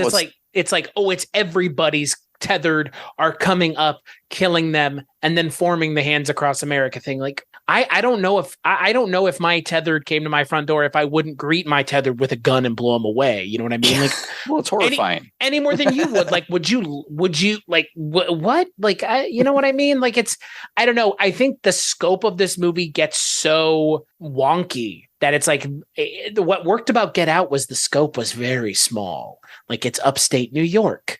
It's one guy. Yeah, it's one guy. And there's like a handful of this happening to people. This is like, no, this is a government conspiracy. And it's like, okay, like across the US or across the world or whatever. If it had just been her or like a handful or just like Santa Cruz or something, cool. But you made the scope of this movie also causes the film to just start sinking into the swamp. It's mucked up by just kind of unnecessary amounts of nonsense. Because you know what? If it's just Santa Cruz, you don't have to explain where they're traveling and how many. Right. It's like that's a completely unnecessary plot point that nobody would ask about unless it was fucking CinemaSins, not my show. My show and your show normally don't delve into stupid ass shit like that. But like that's a CinemaSins level question. Like, how do they get to and from? But because you made it the United States of America, now I have to ask that question. Well, yeah, and it could just be us extrapolating like, well, yeah, maybe they are just hibernating in Santa Cruz until they come back. Yeah. But what I find interesting about it is because my daughter was like, well, why are they, or it might have been my wife, why the one glove? And I'm like, I think that's a Michael Jackson reference. Yes. Why the sandals? And then you see at the end that's what she was wearing when she was taken. She's got the Thriller shirt on. So I think it all. I like that idea is that she basically runs the place now because she's a normal person that gets stuck down there. She has the ability to talk. So of course, and then when they see her dance, they're all enthralled with her. So she becomes the leader of the whole underground place, I guess. Right. But that she keeps those totems from her childhood, the Michael Jackson shirt, the sandals. This becomes their uniform. The scissors, I don't think I quite caught on to until just watching it the other day. Like, oh, well, that's because they cut out all those, they were making the Hands Across America thing all the time. Probably that was their project. And how do you untether yourself from someone? Right. And cut. Yeah. And so, because she had that shirt on underneath the Thriller shirt, the Hands Across. So that's why they're doing that. It's not because of, it's creepy or whatever. It's just these are the things that these are the last things that she had. Right. Or she basically got kidnapped and put down here. So that's her whole connection to the outside world are the clothes she was wearing and the few memories that she holds. I think it's a little too subtle. Do you know what I mean? Well, see, but then it's like, well, how much do you? Because when they start spelling it out, that's when it starts to unravel. I know. I feel like I don't. Well, I think for me, this movie started to unravel when the scope got too big. I think that for me, I really think the scope of this movie probably is more the problem than anything else. And I think that a lot of the problems stem from the scope of the movie. This should have been a smaller story like Get Out was. You didn't have to ramp it up to America writ large. It's just, it feels a little kind of, why you're telling me that this is the only time this happened, this is the only place. Like, it feels a little higgledy-piggledy because, again, like we talked about the Order of the Coagula in the last movie, right? It was like one scene. And that's it. Like, that's right. it. And we just keep going. In Us, it's like they keep coming back to it over and over again. It's like at some point you have made the snowball so big that it's just rolling down the hill on its own. You can't control it. And it feels like the balancing act of High Concept is figuring out how big to make the snowball and stopping before it gets on its own path. And Us, for me at least, got a little ahead of itself and trying to contain the concept into a manageable thing that they could really expound upon without making it kind of goofy and kind of too big for its own movie, really. There's like two or three movies worth of stuff in this movie. If it had been just her doppelganger family and kept it, you could still have the whole scene at Tim Heidecker and Elizabeth Moss's house. It just could have been not their doppelgangers, but her family still dealing with them because that's where they're going to try to go for safety, right? So they get there first or get there, whatever. Have the entrance to the tunnel be in the family's house. The home invasion part of the movie is, it's pretty good in this movie, but then you could have it going into the tunnels from the house. And you could, again, like you could give it the reason that they're at the house have meaning too. Because like you mentioned, they go all over the place in this movie too. They're at Tim Heidecker's house, they're at their house, they're at the boardwalk, they're in the underground tunnels. Like, it's just that's a lot. Even in Nope, they don't go this many places, Yeah. Like, again, High Concept really works when you know where to put the limiters and how to constrain yourself so that High Concept doesn't become far-flung concept. And that's like this movie for me is really like you pushed it a little too far. You just pushed it maybe 2 or 3 inches too far and kind of just kicked yourself in the ass in the process. Yeah, it is definitely of the three the one that unravels the easiest when you start thinking about it. But it's the one with the best performance. Like Lupita Nyong'o is just so good that I kind of overlook how kind of dorky some of the stuff in this movie is. I wouldn't call this one my favorite, but I still really like it as more of a fun, creepy horror movie because there are some genuinely creepy moments. Sure. Even beyond the home invasion part of the film, just their mannerisms and like talk about callbacks. They talk about the daughter being a good runner and all that. So she gets her moment to run. And that whole thing with the neighbor, or I don't know, not necessarily a neighbor, person down the street, wherever she ends up, and the doppelganger of her is on top of his car, and he's like, "Hey, what the fuck are you doing on my car?" And I just those separate scenes with each of their doppelgangers that we sort of feather out on, so that it's not just Red and Adelaide. I enjoy all of that stuff. I enjoy the attack at Heidecker and Moss's house. Again, it's choreographed interestingly, and I love the whole thing with their I was going to say Alexa, but their Ophelia, their voice command system, and fuck the police and all that. It's fun. It's a fun one to watch without thinking too much, but it sort of forces you to think too much, and that's it where wants you to. Like, that's the problem. If I start thinking about this too much, though, Mr. Peele, it's not going to make sense. And I kind of feel like the people that were complaining about the genre of Get Out, which like I've never had a problem with, the genre confusion of Get Out, I've never had a problem with that. I have a problem with this movie with that because like it's a horror movie, but like you could tell the story with no horror beats whatsoever. Like that, this story doesn't necessitate it. It does because Jordan Peele wrote it, but this story could have been told without it the same way, like in a lot of ways. Like that's, I don't know. I want people who have problem with genres to kind of get over it. You know what I mean? I'm kind of past this whole, like, it's got to be horror. If it's horror, it can't do this, can't do that. Like, just fucking movies are movies. Make the movie you want to make. And if people don't like it, people aren't going to like it because it wasn't a horror movie. And if those people don't like it because it wasn't a horror movie, frankly, those people can fuck themselves, because if you are only making horror movies the way horror movies are supposed to be made, that is literally not art. That is the antithesis of art. And that is the antithesis of what I would consider to be creative filmmaking. Because if everything is expected to be the same, why are we making new movies then? I think people get stuck on it didn't scare me, so therefore it wasn't a horror movie. And that to me is just, there are a lot of horror movies that I watch that don't scare me. Are adults asking? Are adults really asking for movies to scare them anymore? Like, yeah. So but it wasn't even scary. Well, it's like, that is not the definition of a horror movie. Right. So first of all, you need to understand that. Right. It didn't scare me. Good. I would hope not. Is Get Out scary? Not really. There's a couple, when that fucking dude is running at him, that's creepy. I don't care who you are. Having some guy just like full bore running at you inspires creepiness in people. From dark to light too, because he's in the shadow initially and then he's running. It's great. There's a reason that scene is in the trailer. Okay. Like that. Right. Yeah. Because it's spooky, but it's spooky for a different reason. We find out, he's reliving his youth. But yeah, so that whole, if someone says something didn't scare them, that doesn't make it not a horror movie in my mind. This movie could scare you though. Get Out is subtext scary. This is like surface level scary. Yeah, this is surface level scary, and that's why this is the one that creeps my daughter out, because I totally get it. It taking place at night. They look weird. They act weird.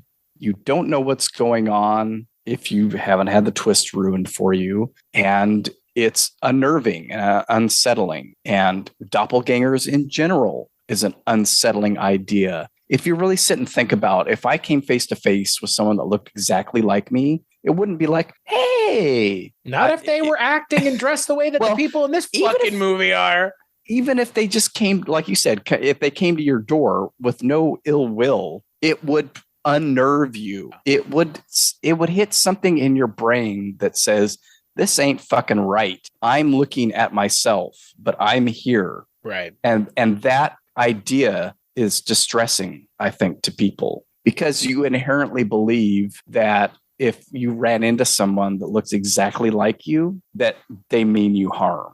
I don't know what it's. I mean, that's the whole thing with doubles, though. Almost exclusively in movies, even if they aren't horror movies, if you see your double, it's unnerving because you believe that they're out to take over your life. Right. Otherwise, all why the would people they be with twins here, just like, you fucking non-twin having motherfucker.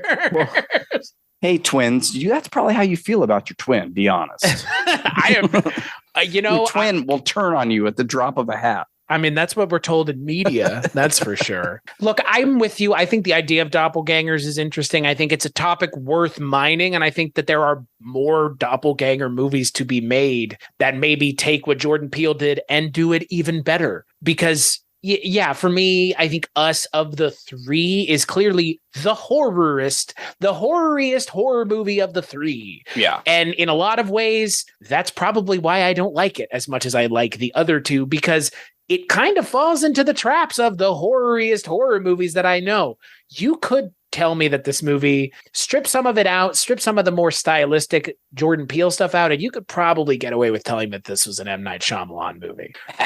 The high concept, M. Night stuff is pretty high concept too. Oh, yeah. And this is weak high concept. This is weak T high concept. At least by the time we got to Nope, I was going to bring him up. I watched the Red Letter Media thing on Nope, and they brought it up, and it's always something that's kind of stuck around in my head. I had not watched any Red Letter Media stuff because I'm worried, because I know that we here at Kulturecast / Wake Up Heavy / Weirding Way Media are fans of theirs, and they've paved the way for us as much as any other content creators have.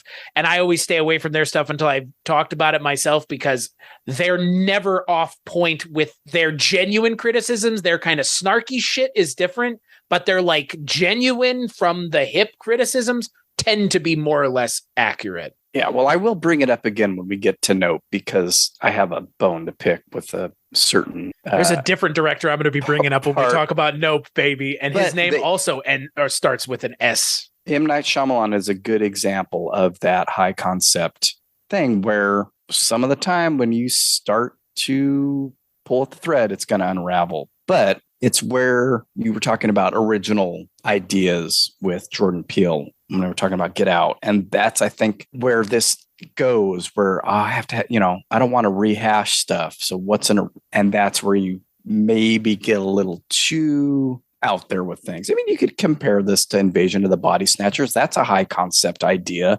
particularly the 78 or the 70s version, where this mass conspiracy unfolds in front of people's eyes and they don't realize it until it's too late. And you have people carting around seed pods, all over San Francisco and the rest of the world, blah, blah, blah. And it could start to unravel when you tug at it. I think this might have worked better with them just completely unexplained, yet we don't get that idea of the swap. And I think that's the important thing here is the swap between Adelaide and Red, even outside of the doppelganger concept and the families of doppelgangers and how it's that I was cheated out of my life. You're living the life I should have led. And this life down here was horrible. So that has to have some, racial. It's about privilege, right? I mean, right. Yeah. And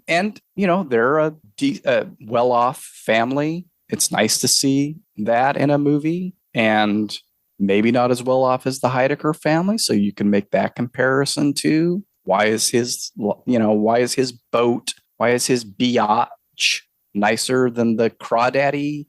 Their house, they've got the Ophelia thing running their whole house and a backup generator. They don't have any of that at their cabin. That's obviously been handed down through the years to her, to her family's cabin. So on, there's all of that in there too, which I think if you make this a simple, I don't know why we have doppelgangers, then we can't explore that aspect of it. Yeah. I mean, you're 100% on point. I mean, look, the message of Get Out felt a little bit more nuanced than the message of Us did. I think that's probably the best way of putting it. I think Get Out is just a more refined idea. It's more distilled and concentrated down into a basic idea that I think just works at its core. I think Us gets closer than someone else might making this movie, but I think it still kind of falls into some traps and maybe leans a little bit too much on some stuff that betray the film. I think it leans on these scenes of Adelaide and Red kind of having everything explained out in the open. It leans on that. It leans on these flashbacks a little too much for its own good. And ultimately, once we get to the end of the film, it's but here's the twist. It's but yeah, we know, you made it obvious. It makes it pretty. I'm not trying to be Mr. Smart movie guy. I'm just pointing out what the movie does to make it obvious. It shows so many flashbacks and it keeps talking about these things that by the end of it, the twist should make sense. Maybe not be obvious, but it should make sense. Twist does make sense. It feels also rather obvious, but it doesn't feel like it has any impact on anything because of the way the scope of the story is too big for her twist to really matter in the scope of it. There should have been another. You're telling me all these untethered are only going to listen to her? You're telling me this didn't happen anywhere else? If you expand the scope that big, those are the questions that have to be starting to rear their ugly head. If the scope's not that big, it was in Get Out, you can kind of get away with it. Well, and they show, the camera pulls up at the end and you see the helicopters and the fires. So but what does that mean for their family then? Because the kid really is the only one aware that this swap happened. And what does that mean for us? And does it matter? Because we already said, she's been living her life as Adelaide this whole time and seems to have adjusted. She might still be a little bit animalistic, but it only came out when they were threatened. When she was literally being threatened with death by someone else. I think that's my issue with this movie. Again, the concept just betrays the narrative because the concept is too big for the narrative to matter outside of you're happening to tell us this story. But then her story has implications to the greater narrative that kind of is just like, so what? So yeah, it's too big. It's too big a story, and it doesn't get nailed down properly. Yeah, but I still think it's fun. I like this one. Maybe not as much as Get Out, but I've said this before on other things, and I'll say it with this. A bad movie by Jordan Peele is still better than most directors' bad movies. It's still a better movie than most directors, like a lot of directors' good movies are even. Yeah, and it's fun to watch. There's a lot more humor in it. It's just a bigger, it's a second movie. You go big, and a lot of times say in sequels, that's the downfall of a sequel. You get too big. Yeah. You've got a bigger budget now. You can expand more. You can go with this really high concept and go and run with it. So. Right. Well, speaking of high concepts and running with it, let's talk about Jordan Peele's most recent film, Nope. Did you know that the very first assembly of photographs to create a motion picture was a 2-second clip of a black man on a horse? And that man is my great-great-grandfather. Great. There's another great-grandfather. But that's why back at the Haywood Ranch, as the only black-owned horse trainers in Hollywood, we like to say since the moment pictures could move, we had skin in the game.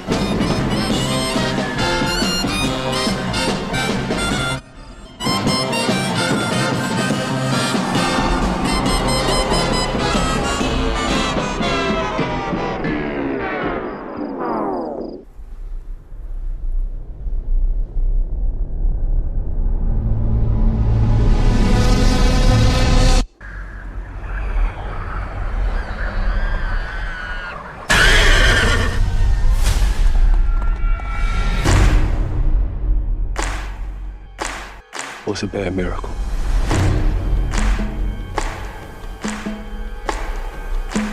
They got a word for that.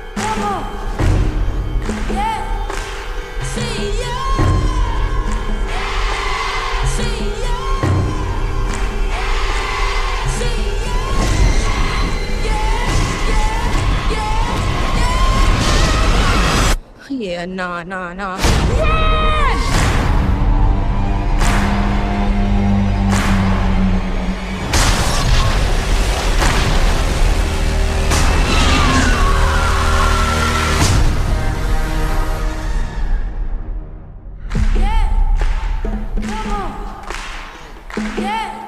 So the film is written, directed, and produced by Jordan Peele this time, with no one other than Ian Cooper, and it stars Daniel Kaluuya, Keke Palmer, Stephen Yeun, Brandon Perea's in there. It's a bigger cast than we're used to, but a smaller cast in a lot of ways, frankly, because it's more or less about 4 actors. And the film is about Daniel Kaluuya and Keke Palmer as brother and sister who run their father's Hollywood horse farm, where they take horses to use in movies. And they are the original horse riding family of Hollywood.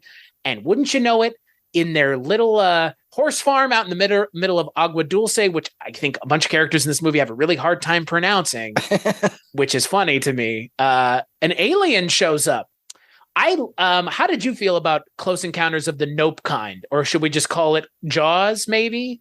Because, ladies and gentlemen, if Jordan Peele was trying to make a Steven Spielberg movie, he succeeded about as good as anybody else ever has, other than Steven Spielberg, frankly. The first time we watched this, there was something about the pacing. Something threw me off, man, because I was like, I think I tweeted after I watched it, I was like, man, this movie flummoxed me. I am like flummoxed right now. I didn't not like it. And again, even though it was a shorter period of time between like theatrical release and VOD and when I was able to watch it, didn't really have everything spoiled for me, although I had seen The Thing. Well, let's call it a thing. I mean, we're going to spoil it, but I'll call it The Thing right now. I'd seen images of it. And I'm like, what the fuck is that? It looks like a sand dollar. And so I was just kind of going off that. I'm like, okay, something's up there, obviously. All the trailers and all the previews and stuff hinted at an alien experience here of some sort, which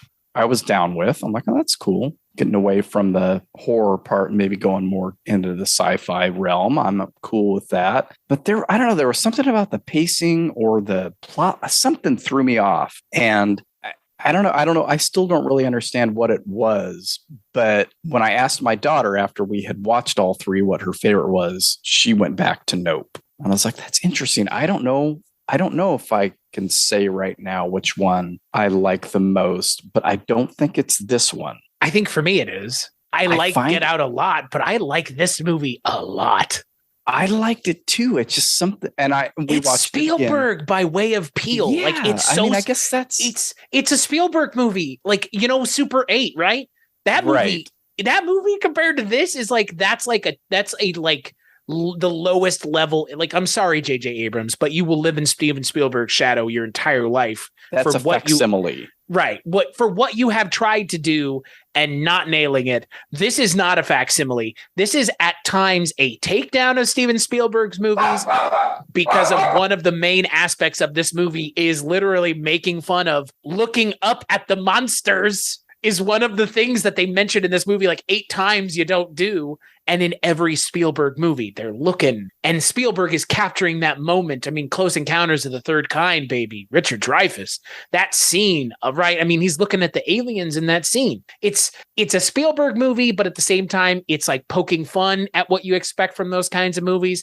And then it's thoroughly injected with about as much Jordan Peele-ness as humanly possible. I would consider everything to do with the monkey and Gordy's home is what makes this a Jordan Peele movie. And that story and how it kind of it infects the main story and kind of puts the main story in kind of an interesting light. And hey, Hoyt von Hoytema, anytime they're behind the camera doing cinematography, you know what you're going to get. And this movie is fucking beautiful on top of everything else. I would pay to see this movie in IMAX. I'm dead serious. Yeah, it is. I think it's the best looking of the films by far. God. Yeah, and for sure. Yeah, that Spielberg thing is interesting. I hadn't even thought about that. And it's going to be interesting to go and watch it again with that in mind. That, and also the nostalgia that Spielberg is always playing with, that is a big part of this. I guess I have nostalgia for the Scorpion King. Do you know what I mean? Like, I genuinely do. I remember when I saw that movie, I was of the right age. Jordan Peele is around my age. So he's batting in a nostalgia camp for me.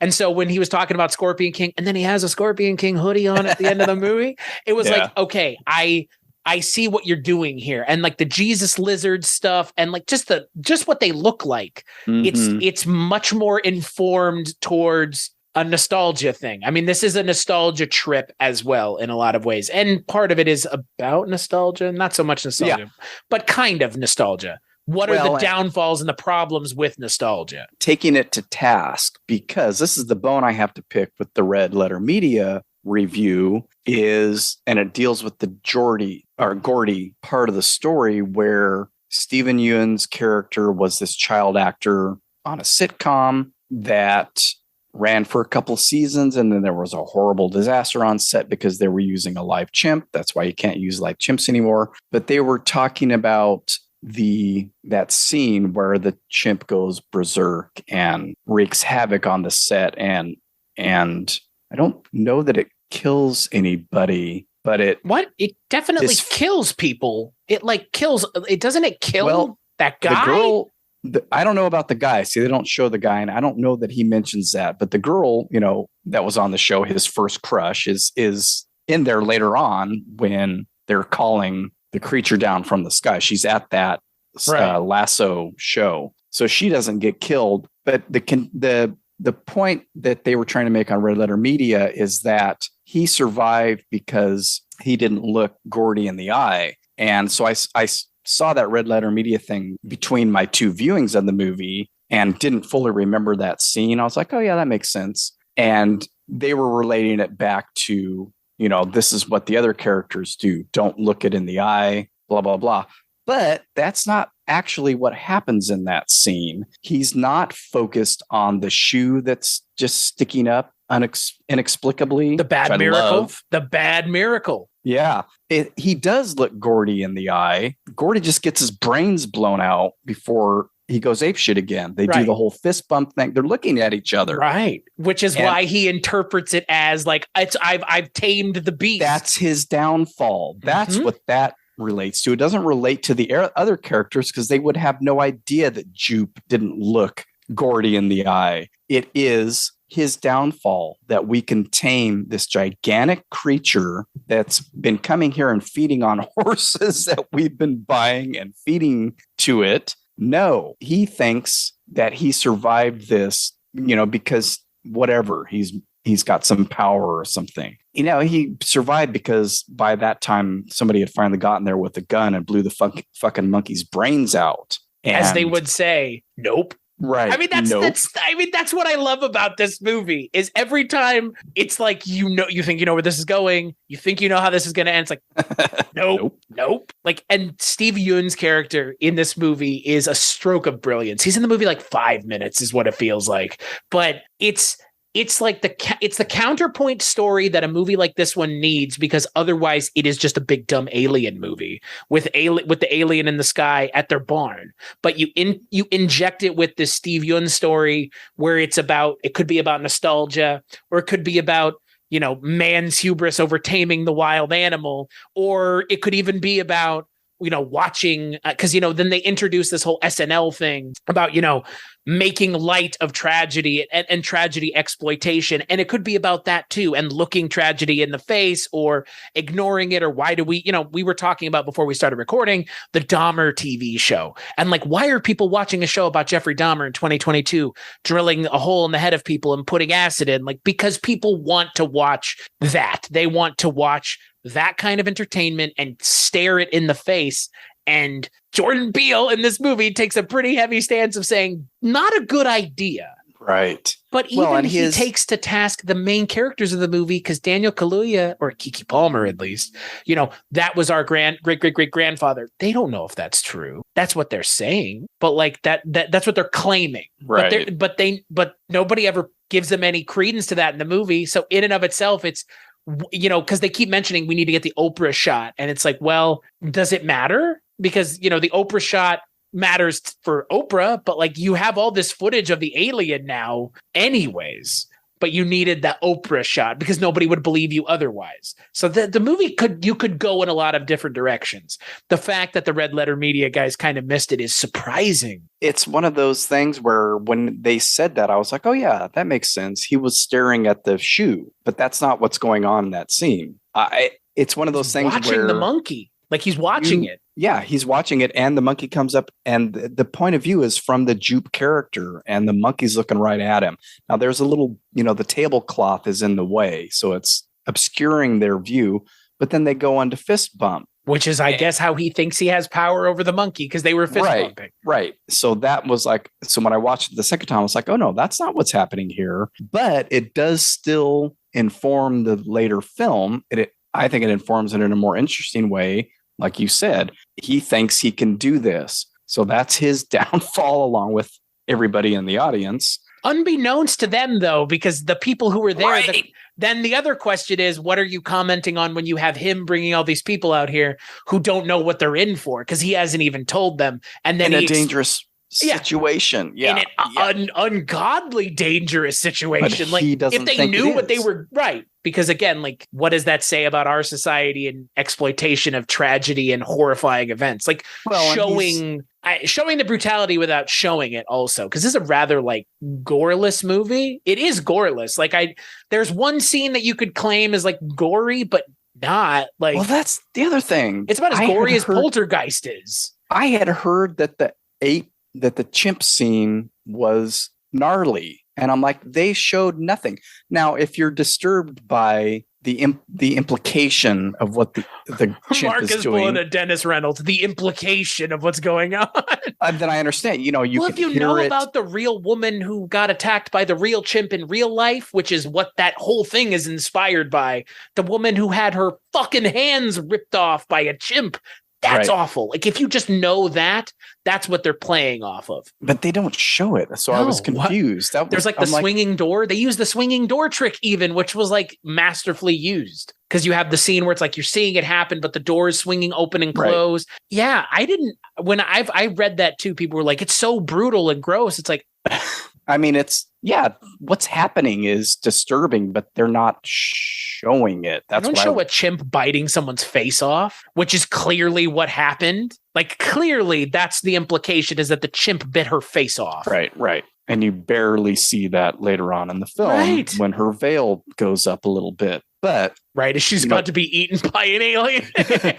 He's living off of his own, failed childhood stardom. Nostalgia. Which got derailed by this. He was big for a while. Now he's out in inland California in the middle of nowhere with this basically carnival, and probably feels a little bitter about that. But here's the chance to have something big again. And because I'm me, I can look this thing in the eye along with everybody else. Yeah, it's interesting. We talked about where you can watch this again and again. The one thing I had heard about the film, the reviews, not so much like just chitter chatter on Twitter, but in reviews, that idea of all the LA outskirt ideas in this. Like, not only are they outside of LA, their ranch, but just how it's a city that eats you up and spits you out, where that's basically where they're sitting as far as their job goes. They're out at Vasquez Rocks, right? I mean, Agua Dulce is Vasquez Rocks. That's as big of a spot to film outdoor in LA as anywhere else. Right.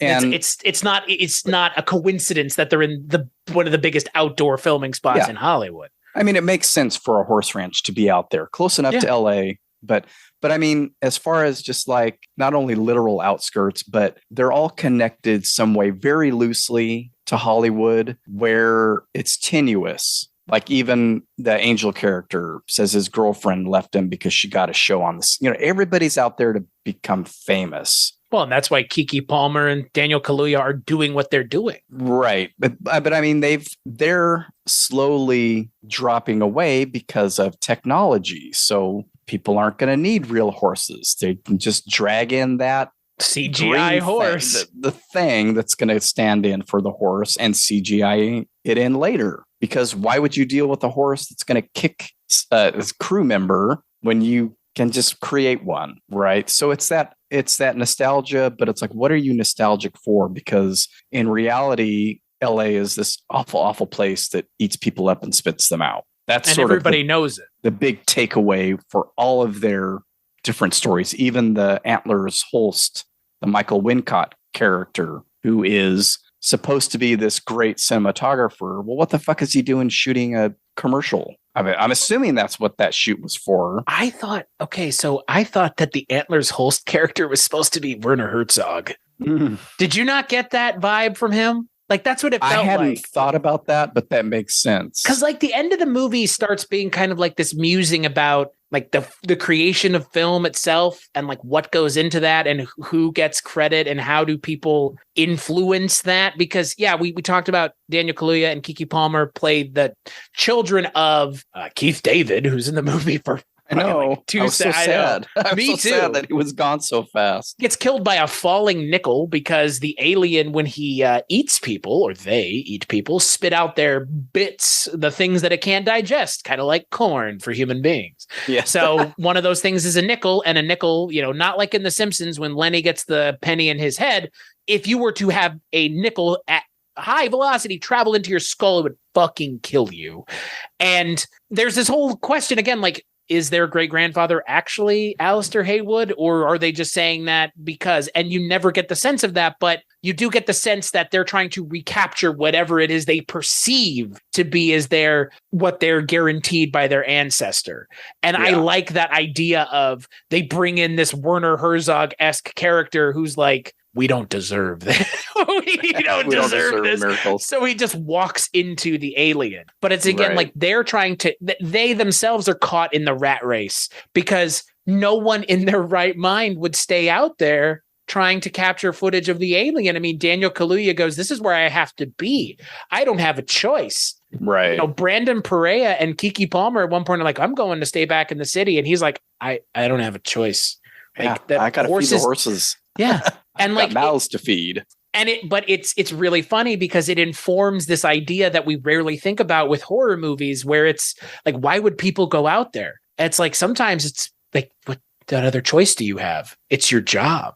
Like, you have to. And it's interesting because, again, like, you see him going onto set with the horse and, you know, he's very demure and he's kind of, you know, my name's OJ, you know, just trying to be very matter of fact about it. And there his sister comes in and she's being self-promotional, but not promoting the business. And again, it's this interesting interplay of like the people who are just doing their jobs and the people who are out for themselves.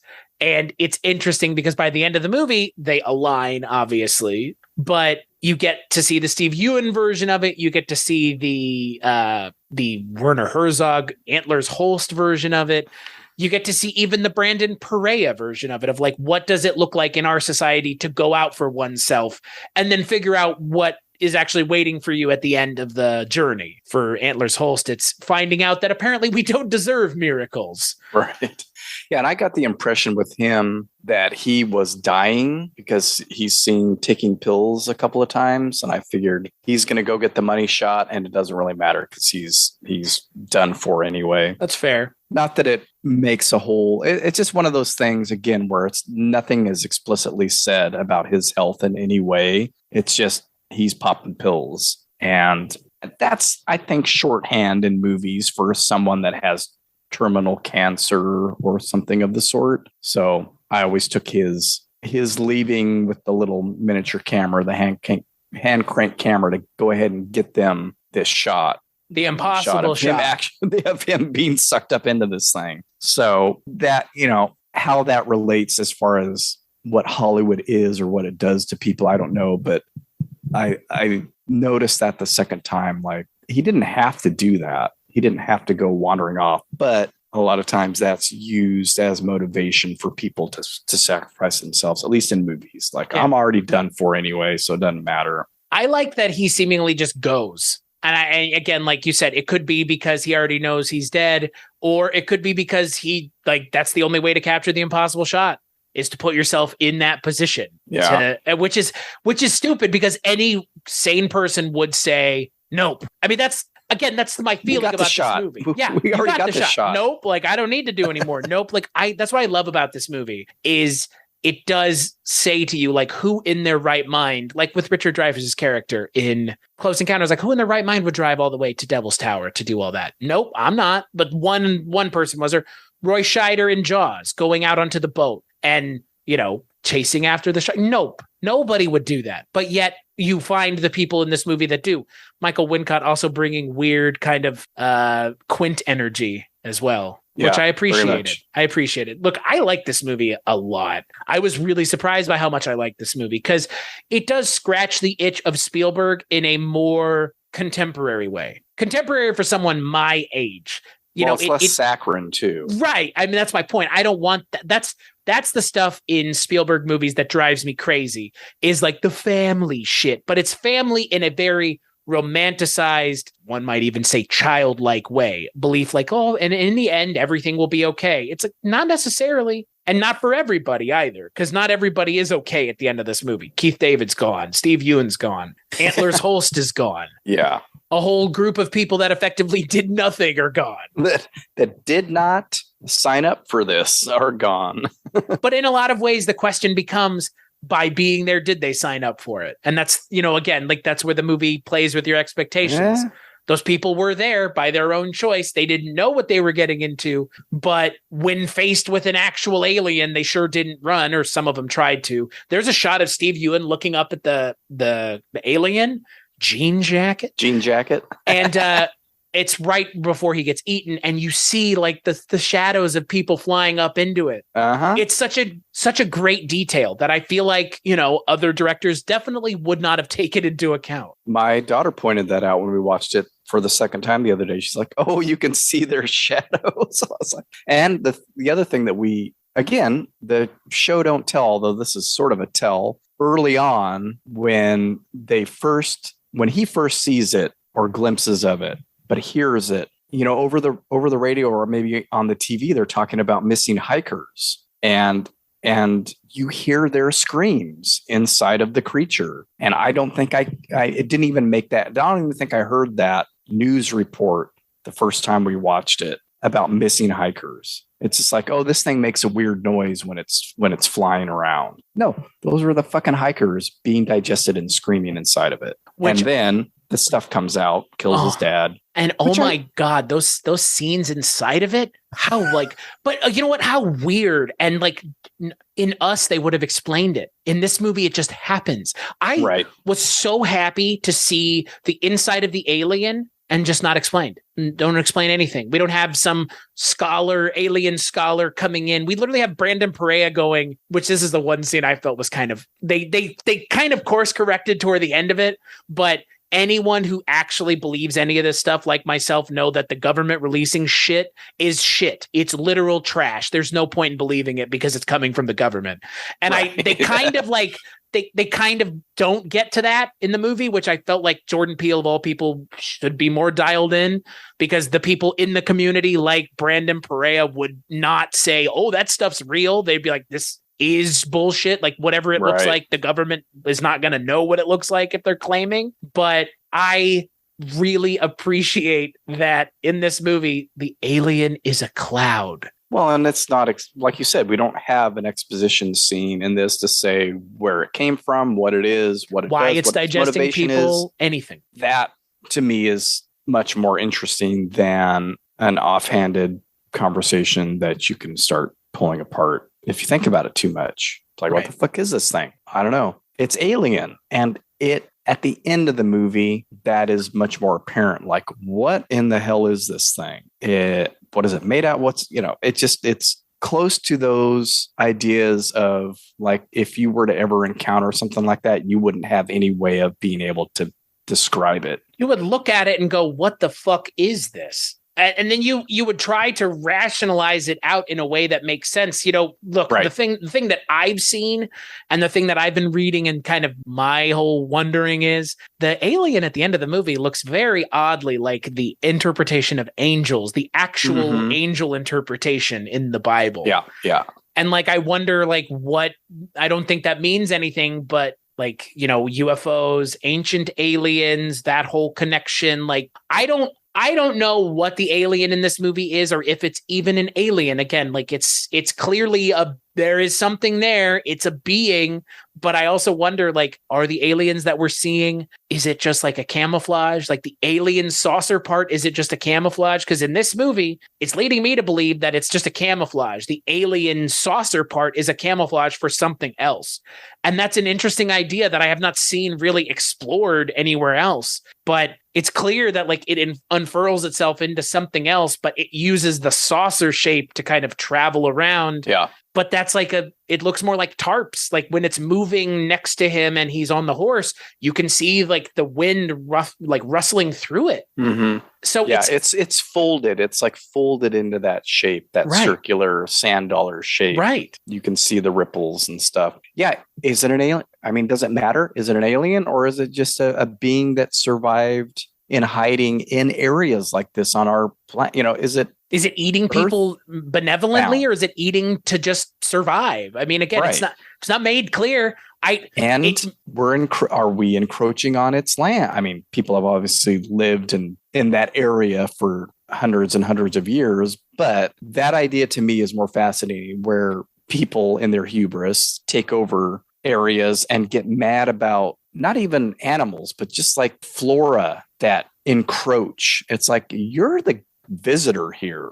Right. I've lived here for millennia. You're trying to control my habitat, not the other way around. The hubris of man, dude. Yeah, that idea always fascinates me about when nature turns. So this could be a When Nature Turns movie. If you want it could be an alien movie. It could be. I mean, the whole stuff with Gordy is When Nature Turns. I've lived in this canyon for hundreds of years, and you just never noticed me. I usually fly over here to eat, but a long time ago, there were a lot more wild animals for me to eat. Now there aren't because of you fuckers. Now I got to eat you and your horses. And but this is, I don't go to Hollywood to eat people because this is my land. And if it went to Hollywood to eat people, it would get noticed. You're right. It's clear that it also understands how to not be noticed. And it laughs. It has a sense of humor. Yeah. Well, and what I love about the creature is, while nothing is explained, enough is explained that I kind of can formulate my own ideas. Are they necessarily right? No.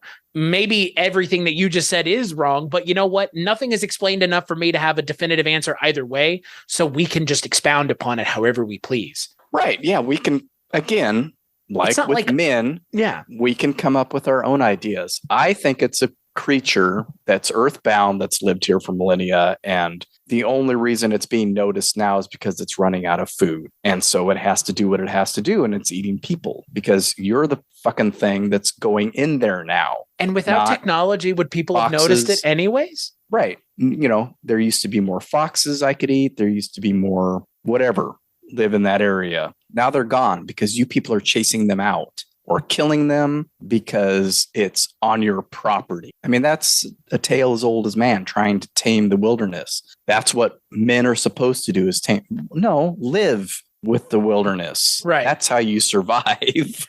and what's funny is, clearly for the longest time, they were. Again, Daniel Kaluuya's family has lived out in the wilderness for, generations, what they claim, out there doing the horse thing. So again, and yet they had never been bothered by it unless it wasn't there, or maybe it was, who knows? Again, my whole thinking is, if you want to go the whole technology route, people didn't notice it before because when they looked up at the clouds, they just looked up and then looked down. People weren't staring at the clouds and filming it, but all the characters that are filming the clouds are the ones who are noticing that the clouds never move. Daniel Kaluuya even says it himself. I've stared at the sky for 6 months and I have seen nothing. Right. And now I notice that cloud's not moving. But all the other characters, like the paparazzo character, like Brandon Perea's character, they notice it immediately. They go, oh, that cloud's not moving. But Daniel Kaluuya doesn't notice it for 6 months, possibly even longer. And without technology, you wouldn't have. Again, it's the technology to try to tame animals also puts you in a bad spot, like with Gordy's home. No one in their right mind would put a chimp in a room with a bunch of people. Yeah. But yet they did,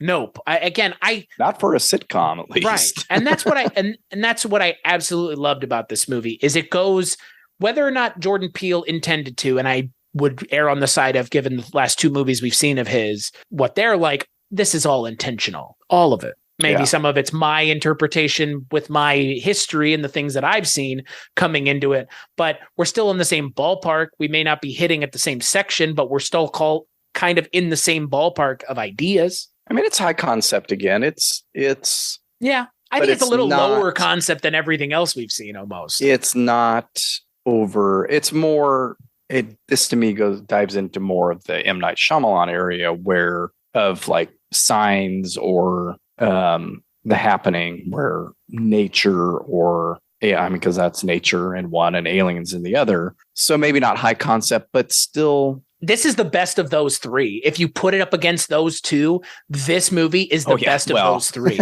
But you're right. It's tackling, at least this and The Happening are tackling very similar ideas of what happens when nature pushes back. And I would agree with you if this creature was from Earth, because they have this whole UFOs thing, which, yeah, fine. Okay, we can go into that. I mean, we're not going to, but they splitting hairs. Yeah, but like them going into that, in my mind, is like more credence to your point.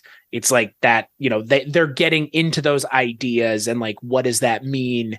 And I think it's more like they're maybe missing the point. I think it's more interesting if it is just unidentified, but not extraterrestrial, which is why they say the whole unidentified thing, because that's what they are, but they are identified. It's a whole thing.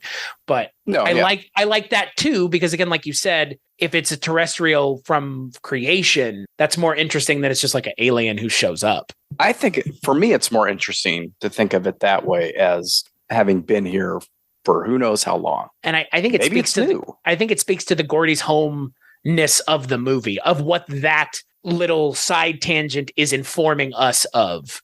And I think that it being a wild animal, treating it like an animal, less a UFO, I think is what they're going for. I mean, it's almost like a cobra, right?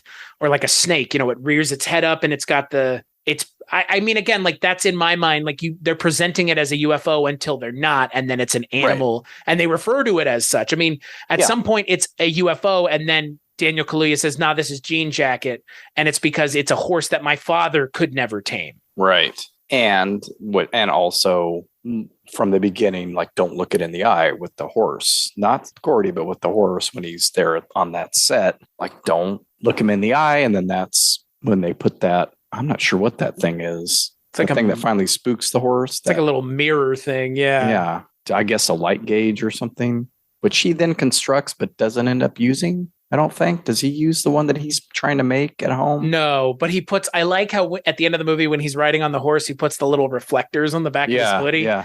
Oh my God. Again, attention to detail with Jordan Peele is always going to be there. I like that you have the scene where the creature comes over the house and it's just regurging. Yeah. Just blood and keys and coins and wheelchairs and all kinds of stuff. Wheelchair. Her wheelchair. The girl. Right. The poor woman. The poor woman who survived one animal attack only to be eaten by another. I made a goofy connection in my head when I watched it the second time with Keith David and The Thing, but it doesn't really relate to The Thing because this isn't discovered, or it's sort of rebooted in the prequel about it not being able to digest inorganic material. Right. So I was like, oh, is that a nod to those two films? And what I wonder is, because you mentioned it being like a constant animal, if it had been eating animals, nobody would have ever seen it. Right. Because there is no inorganic matter. Yeah. It wouldn't have been spitting. It wouldn't have had to spit anything out. Yeah. I also like how the name of the place that Jupiter opened is Jupiter's Claim, which is again kind of a wink, wink, nod, nod.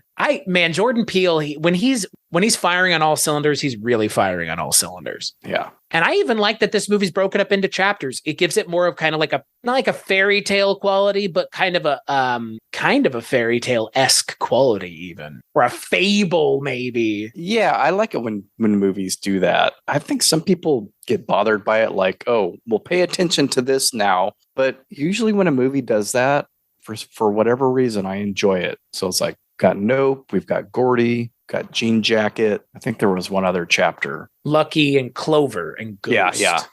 So pay attention to those things. Yeah. Yeah, I like that. And it's a literary tool as well. So right back to the literary stuff. I mean, look, Jordan Peele, Alex Garland, their ability to really inject every scene with something of value or a dialogue beat or a line that can be interpreted one way or another.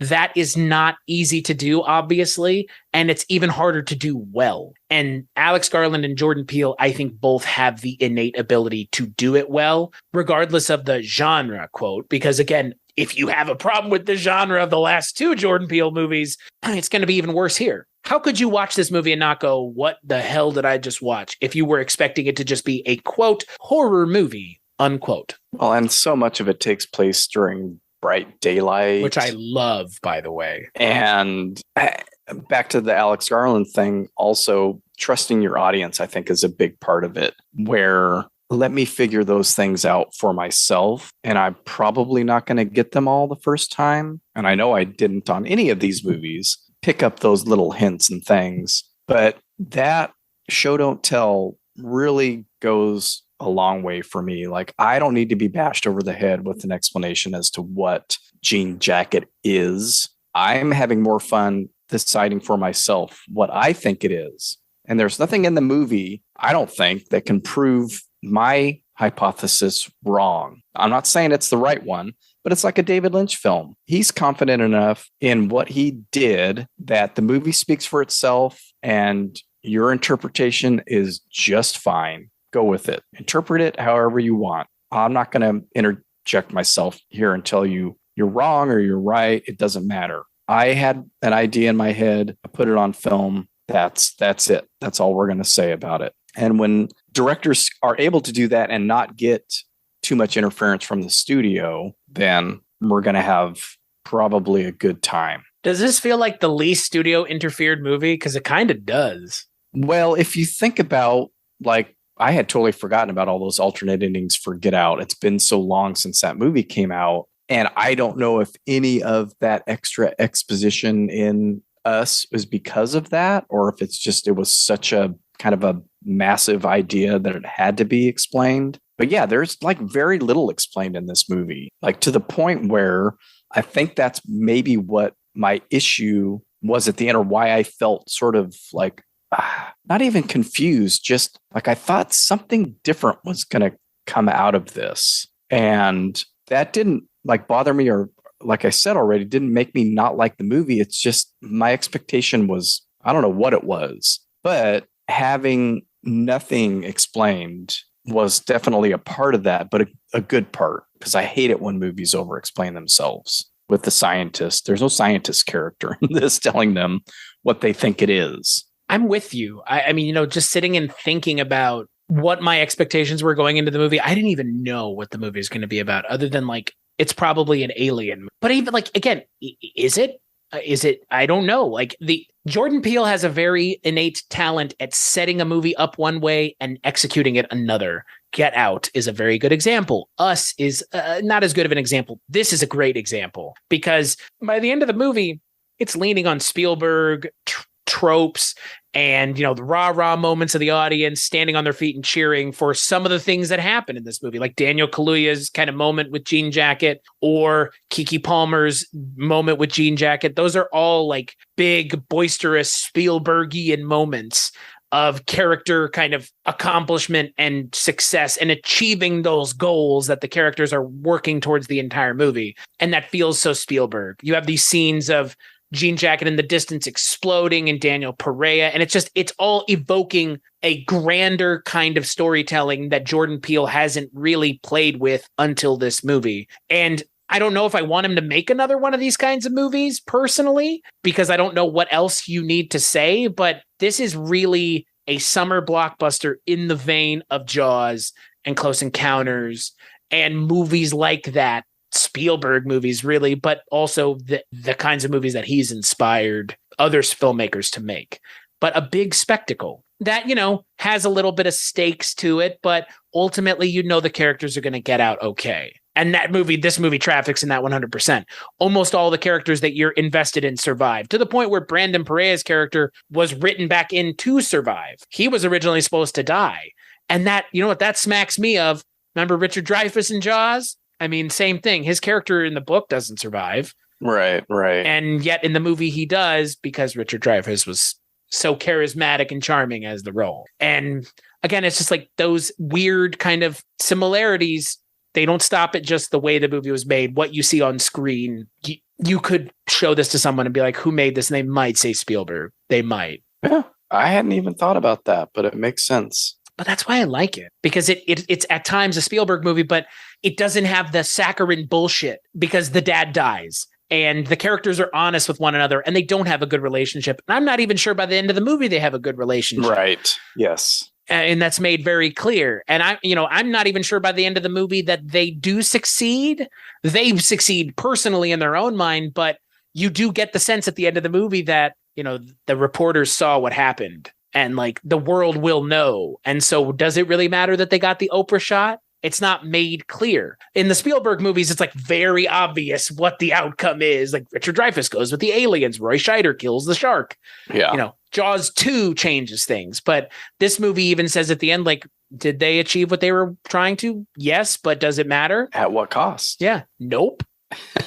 Nope. That was another thing from the Red Letter Media review, and I hadn't even heard this, and the term sounds familiar, but that whole idea of the nope, even though it's said repeatedly through the movie, it could be an acronym for not of planet Earth. I was like, oh yeah. That feels like something a much less talented director would do. It could be, but I don't think I'd like that explanation. I just like it as the explanation of like, these characters are doing things they know they shouldn't do that no sane person would really do. Well, and it also relates directly back to the nostalgia or the kind of lost childhood, because it seems to me, again, this is me making an assumption that was the catchphrase for the show he was on. The mom says it at one point and it gets a big laugh, and it sort of seems like that's something that they always said on that show. Like, why can't your dad, who can do this, figure out how to do this?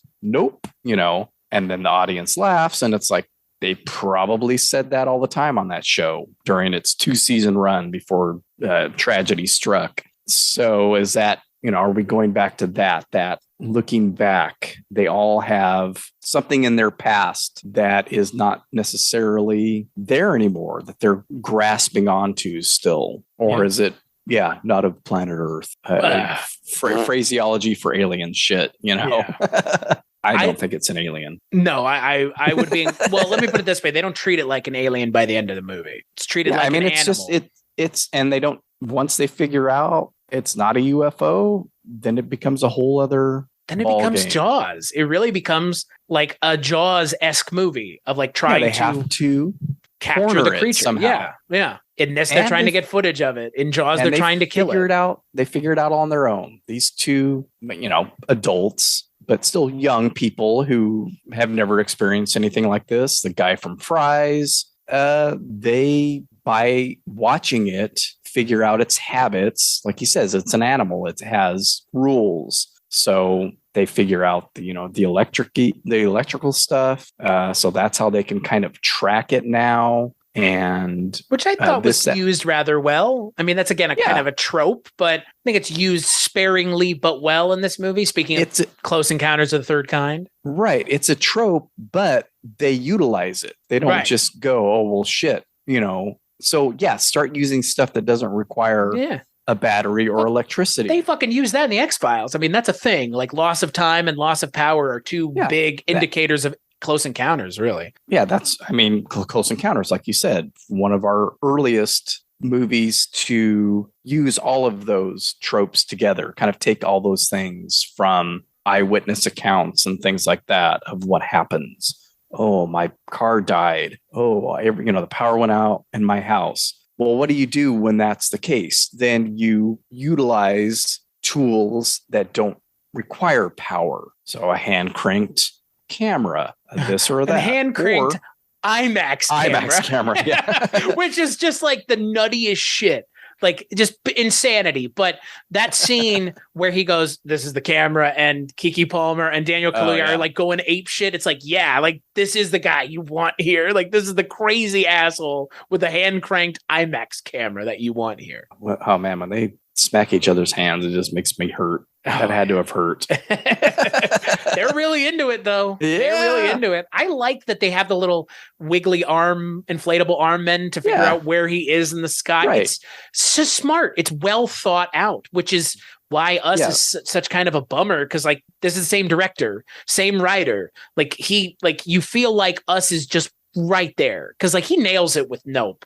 He nails Nope about as well as he nails Get Out. I really feel like. And you see all those things. You see the horse that she steals. And I first time I watched it, I thought that was their horse. I'm like, what's the big deal? Because, they're right by each other and they deal in horses. So I thought it was their horse announcing where their ranch was. And so take that leads them to a discovery.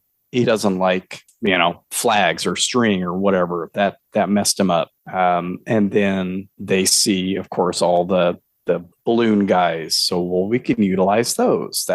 We can see those from a great distance. So we'll use that to let us know how close it's getting. Yeah, it's smart. It's using all those callbacks and things that I don't need it spelled out for me. Show it once. I figure those things are going to come back. I see how they were brought back. I appreciate their use in this. It makes sense.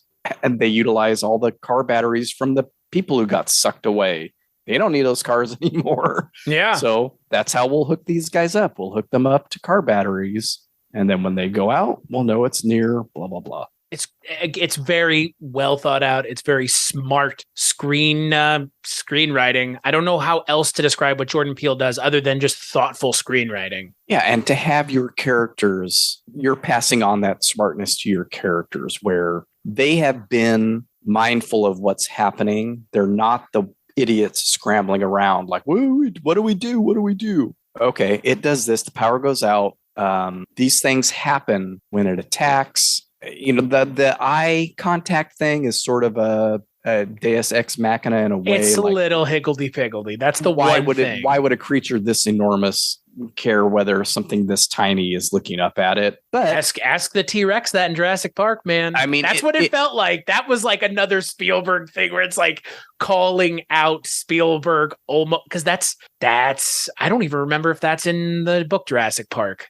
It might not be. I don't remember, but everybody remembers it from the movie. And that's not a real T-Rex thing either. Their eyes were not based on movement. I mean, that's been answered obviously since. How would we know anyway? Sure. But I like that it's like you said, like that's kind of, it's goofy. It feels almost intentionally goofy in this movie that this like giant thing is just, it only cares if you look at it. What?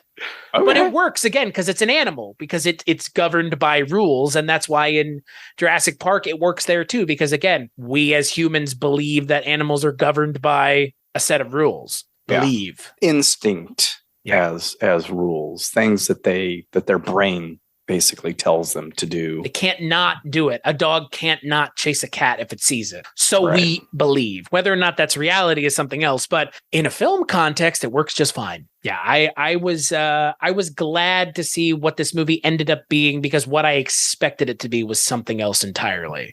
And I think that's also a big success, because with Get Out, it is kind of what I was expecting, and Us wasn't, but this really wasn't. And it's not like it's because there was some third act twist. There's not really a twist in this movie, which also helps because it shows that Jordan Peele can make a good film that doesn't need a twist. I mean, unless you consider the fact that it's not a ship, that it's the creature, a twist.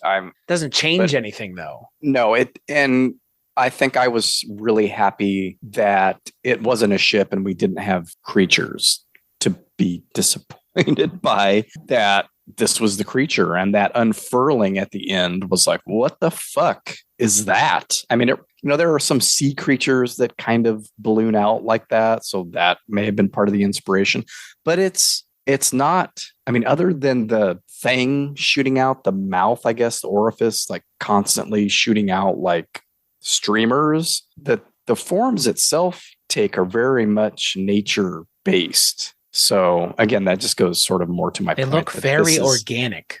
Yeah, that this is an earthbound creature. But yeah, it does a good enough job to where I'm going, what did they base this on? Especially that thing shooting out when it got really upset. Like, what the fuck? What do you base that on? Sea creatures, I guess? Yeah, jellyfish, Neogenesis Evangelion, apparently, is what Jordan Peele said, which is an anime. I like when a director goes, I want you to see something you've never seen before. Which is hard to do. Oh, in this day and age, it sure is. And we talked about offline before Ritual, the Netflix horror movie that has really good creature design. Yeah. So does this movie. This movie's creature design is amazing because they take your expectation of an alien, and it's, again, you don't understand that it's not an alien until you see it turn and start moving like this next to Jordan Peele. And then you get kind of a sense of what this is. And this is not an alien as we are being led to believe. And from then on, like, it's just, it shows us something that you will not see in any other horror movie, especially an alien horror movie, sci-fi horror. This is also a sci-fi movie, right? I mean, again, it's close encounters adjacent. This is about as scary as a Steven Spielberg horror movie, which I guess is what, Poltergeist? I mean, the only scary part is the goof on them when Jupe's kids come over to scare them. Yeah, which also another great subversive scene, because it's scary. Like, it's a pretty scary scene. And then you realize what's going on, and it's not scary, but it's not. Oh, my wife, trust me, she screamed and jumped. Yeah, it's pretty scary. That first one kind of comes up off the floor, and you don't notice it at first, and then it starts moving. And peeking around the corner. Like he says, nope. Yeah, that's scary. Out of there. That's scary stuff, man. Like, that for me was, again, like, it was reminiscent of Fire in the Sky, Travis Walton and that story, and like the aliens, and like in fucking Communion, and the aliens peeking around the corner. I mean, Whitley Strieber talks about it. I mean, that's what it reminded me of, but that's not what this is. Yeah. But that is what that scene is evoking. That's what they're calling back to. You could even say the presentation of E.T. in the cornfield is scary that way when you don't know that it's a benevolent creature. Right. That you're only getting glimpses and peeks around corners. And like I've said in the past, when you see something like that, if you see somebody you thought was a shadow slowly rise up, 9 out of 10 times you're going to shit your pants. Or somebody slowly poking their head around a corner, not even an alien or a creature, just somebody poking their head around a corner slowly like that. Fuck it, dude. Nope. You'd either freeze in your tracks or, hightail it out of there as fast as humanly possible. Nope. Get the nope out of there. Well, that's a genuine phrase. Nope the fuck out of here. Like I'm going to nope the fuck out of here. Like I've heard that. I've said that. And again, that's with that scene. That's what I was thinking. It was like, I'm fucking out of here. And you know what? That scene with Daniel Kaluuya in the barn is genuinely one of the scariest scenes I've seen in a very long time, because I was pretty not scared, but again, like the way it's presented is pretty terrifying, because that's the story that you hear from people who have had this happen to them. It's just these shapes that all of a sudden start materializing and moving towards them. And then all of a sudden you're surrounded and they're taking you to their ship. Travis Walton, Fire in the Sky. Whitley Strieber, Communion. And that's what I thought that's what was going on. Yeah. I was like, oh, no. Okay, it's not.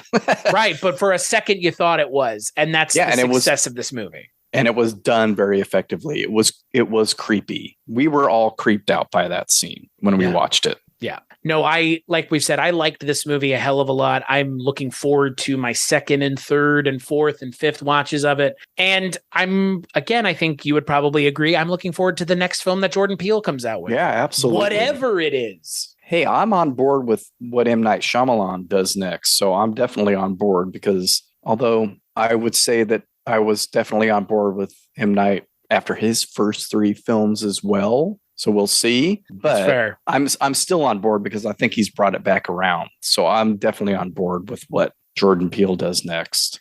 And again, Jordan Peele, it's clear to me that Jordan Peele doesn't need to use the twist to make his movie work. And that was my concern with Get Out and Us, is not Get Out so much, but kind of, but definitely Us. It's like the twist is, you don't need it. Like, you don't need it. And look, he doesn't. Yeah. And and to say that they all have twists, and if I said that earlier, it's really not true. It's sort of like the Rosemary's Baby thing, where you think one thing is happening, or the protagonist thinks one thing is happening. She thinks they're out to sacrifice her baby. It's much more insidious than that. In Get Out, you think, oh, they're making sex slaves. It's much more insidious than that. But Us, is it really a twist? I mean, I guess so. The twist of the swapping of the characters, and in this, there is no twist. So it's not like, and there isn't necessarily a twist in every M. Night Shyamalan movie either.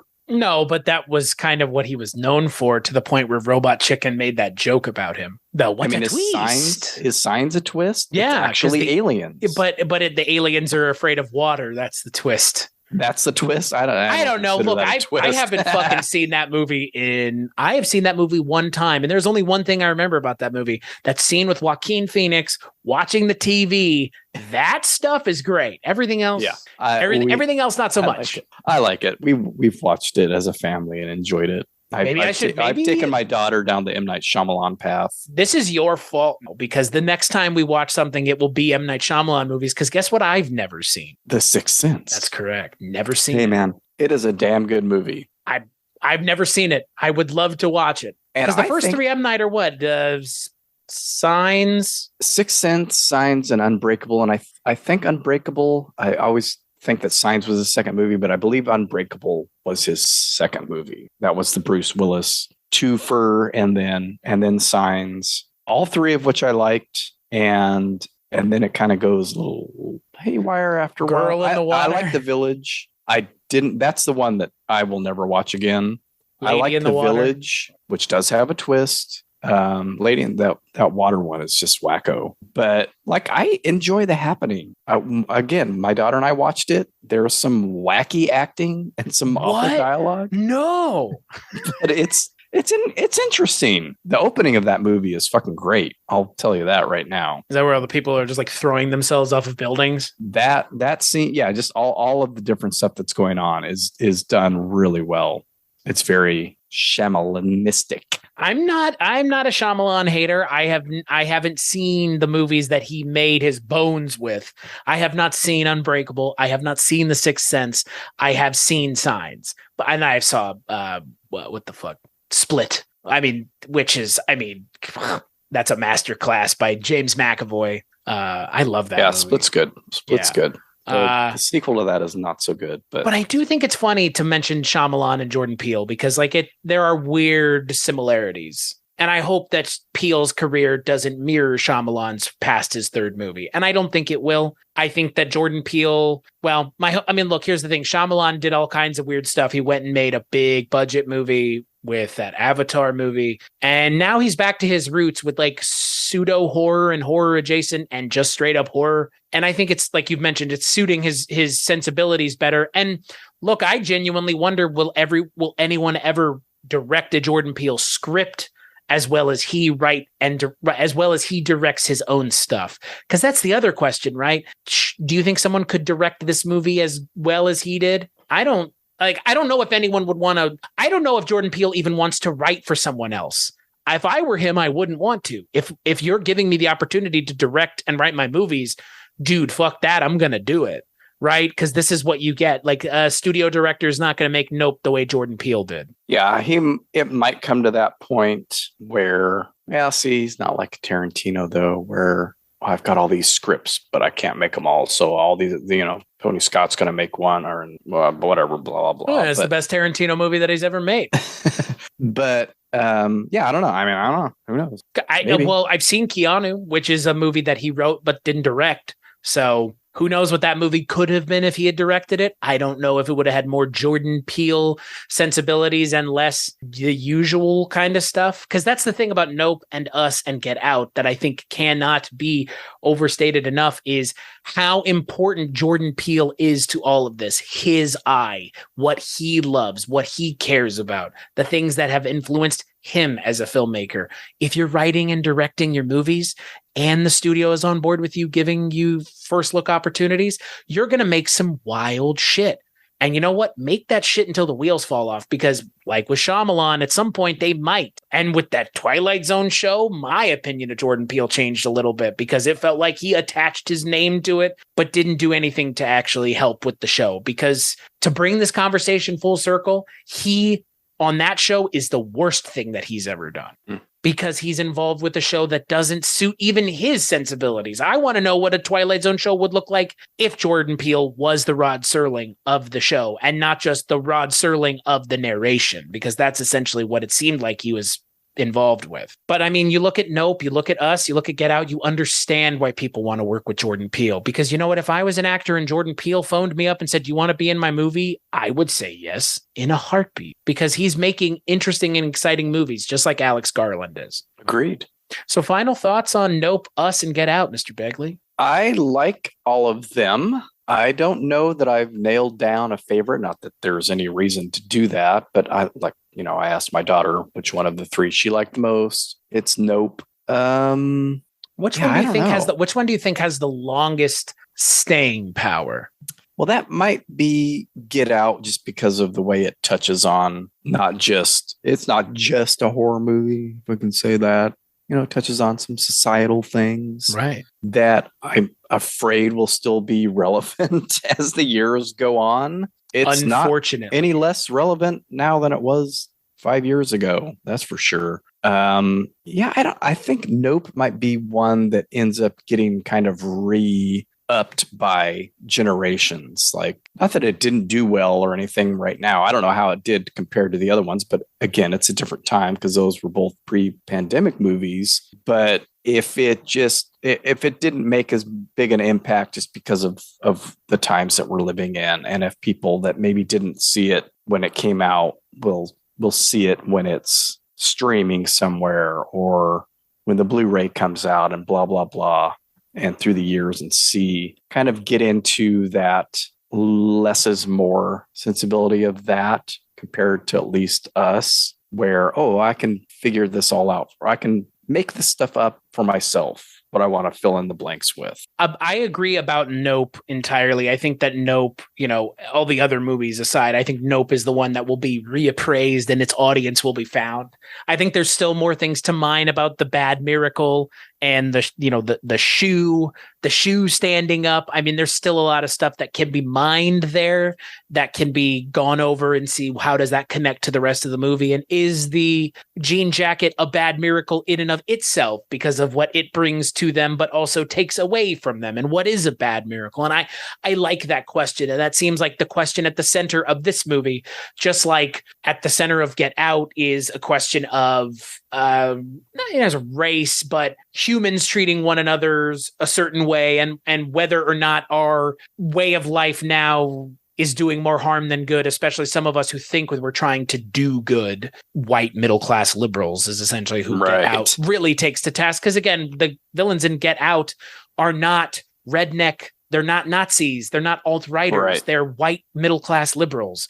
Just like in Nope, it's not an alien. It's probably a creature or nature is stand-in for nature. Just like in Us, it's about us and who we are. We're Americans. And Jordan Peele does things with themes in his films that I think are transformative and that will resonate long term. I think Nope is going to be the hardest one for a lot of people to get into because I think Nope has not multiple layers of stuff, but I think Nope is just, I think to your point, I think it came out at the wrong time.